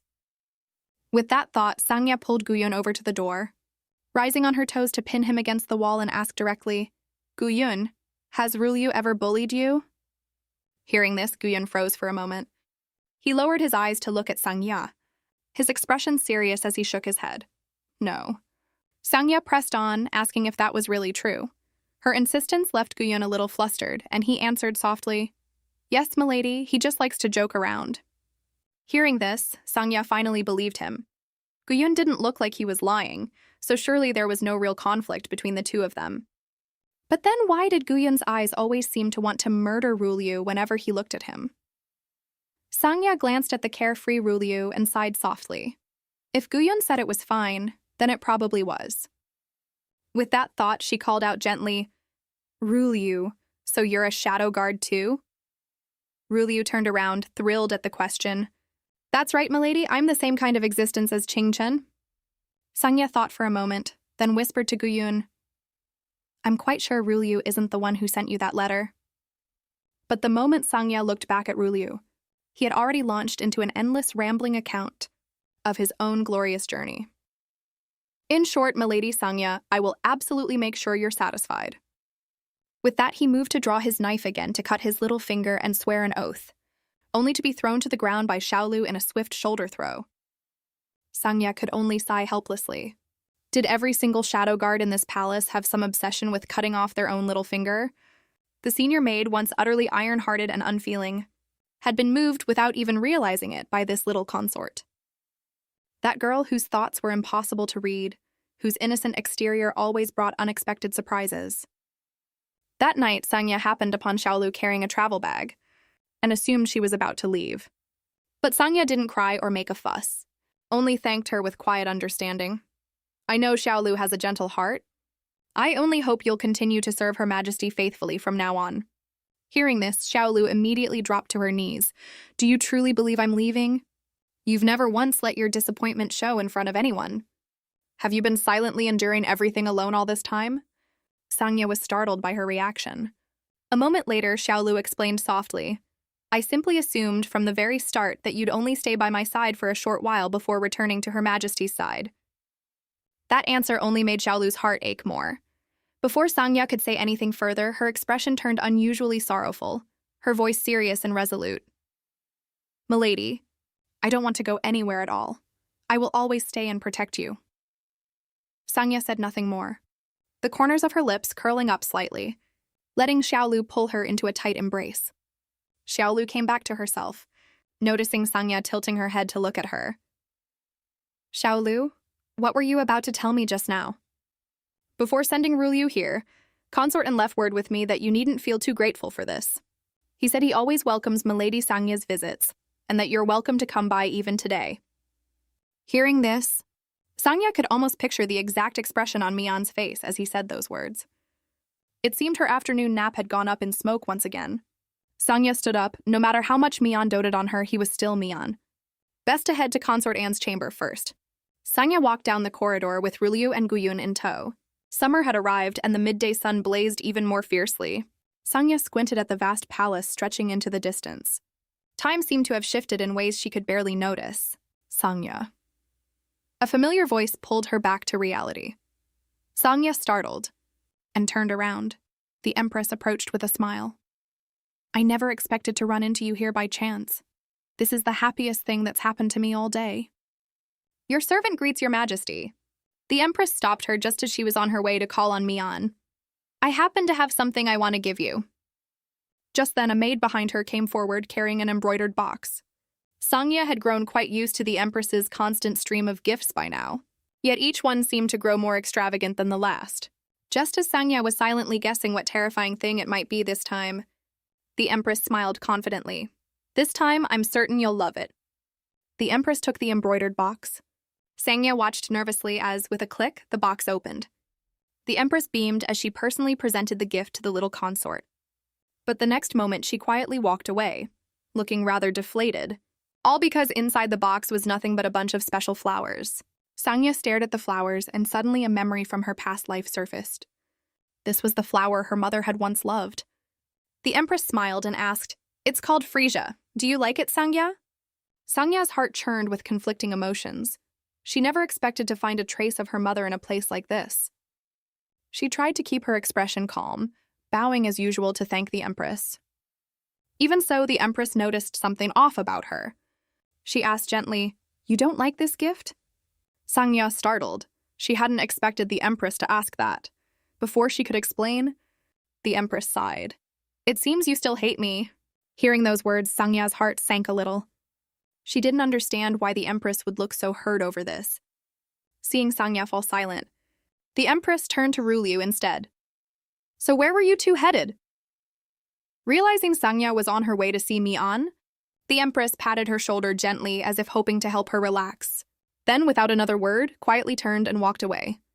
Sangya arrived at Mian's palace uneasy, and even after quite some time, she still hadn't shaken off her unease from earlier. Seeing her muttering to herself, Mian came closer to ask, What's wrong, Sangya? I called you several times and you didn't answer. Something on your mind? Only then did Sangya pull her thoughts back. Mian asked further, Did you run into Her Majesty on your way here? Hearing the words Her Majesty, Sangya paused, then gave a small nod. Mian fell into thought for a moment, then gently stroked Sangya's tense hand. I want to know, did she do something to upset you? Sangya shook her head.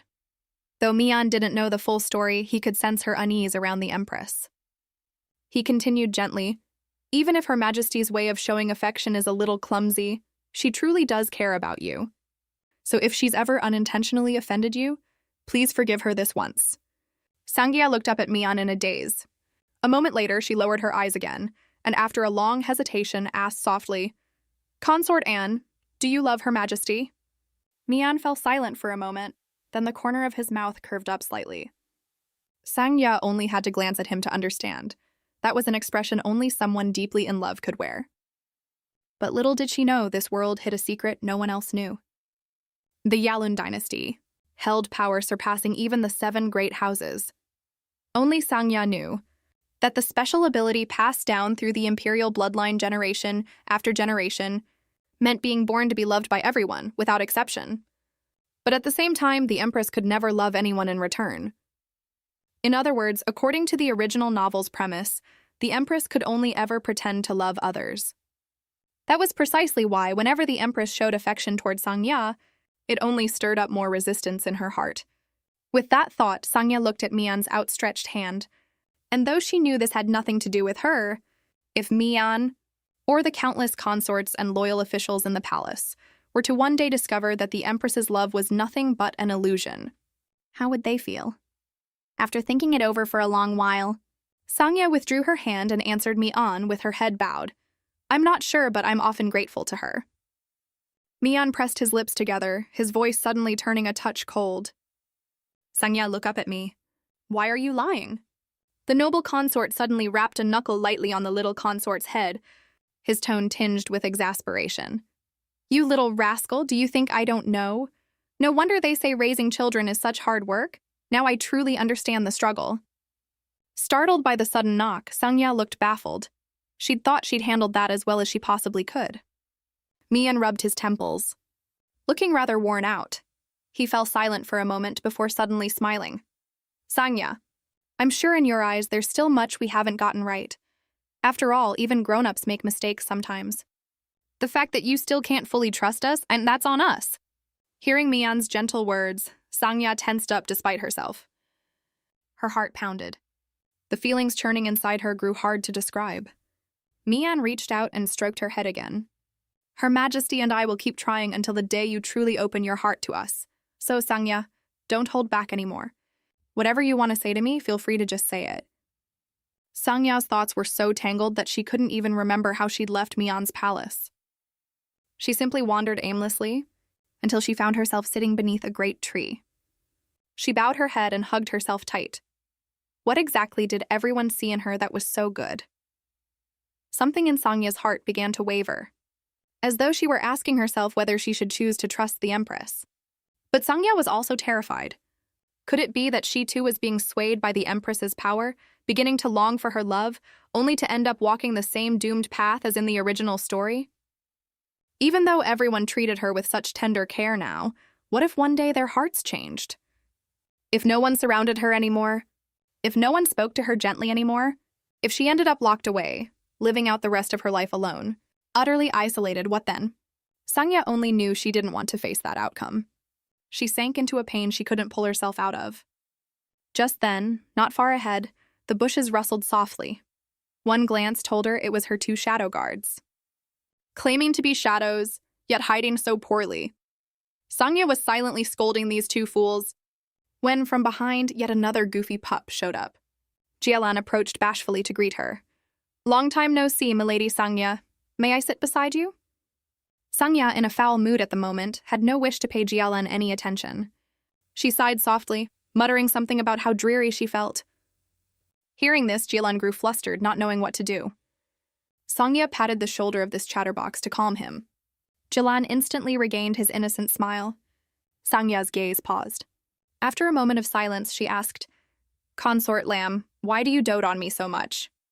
Caught off guard, Jialan blushed. Isn't it obvious? Is it not clear enough how much I adore you?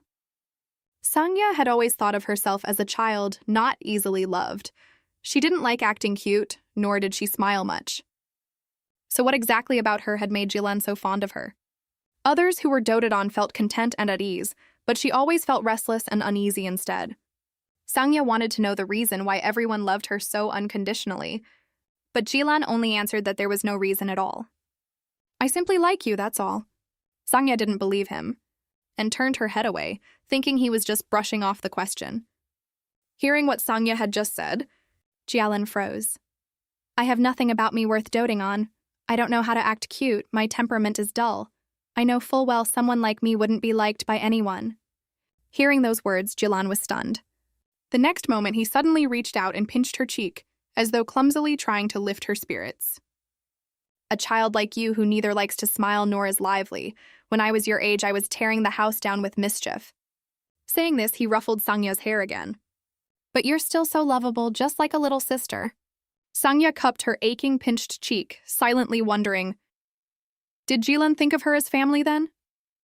If that was how Jilan saw it, could it also be how Mian and the Empress saw her? Just as she was pondering this, Jilan cut through her thoughts again. So who was it exactly? Who said not knowing how to act cute makes someone unlovable? Seeing Jilan blaze with sudden anger, as though he'd just heard someone insult his idol, Sangya turned her head to avoid his fearsome glare, then reached out and poked his nose hard. Stop asking. It's a secret. With that, she didn't linger any longer, standing up to leave. I should go now. Not giving Jilan any chance to protest, she lifted her skirt and dashed off in a flash. It took quite a while of circling around before she finally managed to lose Jilan. Sangya, panting for breath, made her way to the thicket where her two foolish shadow guards were hiding. Seeing Sangya, Guyun immediately gestured anxiously, clearly still troubled by Jialan pinching her cheek earlier. Sangya gently pinched Guyun's cheek in return. Don't worry, I'm fine. The boy's cheek was so soft she couldn't bring herself to let go, thinking only how truly adorable her little puppy was. The Empress, meanwhile, was preparing to write her little consort 100 letters of apology. Though she'd spent the whole night thinking it over, she still wasn't satisfied. The Empress had been sharp-witted since childhood, yet she simply couldn't understand why earning the trust of an 8-year-old child was proving so difficult. At this very moment, she found herself starting to resent the very supernatural power flowing through her royal bloodline. What on earth could she do to make Sangya stop feeling this way about her? Lately, a strange feeling had begun stirring in the Empress's heart. Every time she saw that child, she felt a sense of wonder, wishing only for her happiness always, even wanting to personally help her fulfill every wish. What kind of feeling was this exactly? Sangya was so adorable. Her eyes would light up at the sight of good food. Even her sulking somehow came across as endearing. Whenever the Empress saw something beautiful, the first person she thought of was always her. If there was fine silk, she wanted to make it into clothes for her. If there were fragrant flowers, she wanted them placed in her room. The Empress always looked forward to seeing Sangya smile. She wanted to change that child, the one who seemed to have already seen through her entire life. Suddenly, a startling thought flashed through her mind. What if this child were mine? My own child? So that was it. Without even realizing it, she had come to dote on Sangya as though she were her own daughter. Was this what it meant to love a child? In that very moment, the Empress's heart pounded. Because of the royal bloodline's peculiar power, she had never been able to perceive her own special feelings toward others. But of one thing she could be certain: the feelings she held for Sangya were unmistakably the same as the maternal love described in books. Having realized this before rewriting her letter to Sangya, she decided she needed to thoroughly study every parenting manual in the world. She was determined to write a letter that would change how Sangya saw her. The next day, upon receiving that letter, Sangya fell silent for a long while. The air in the room suddenly turned cold.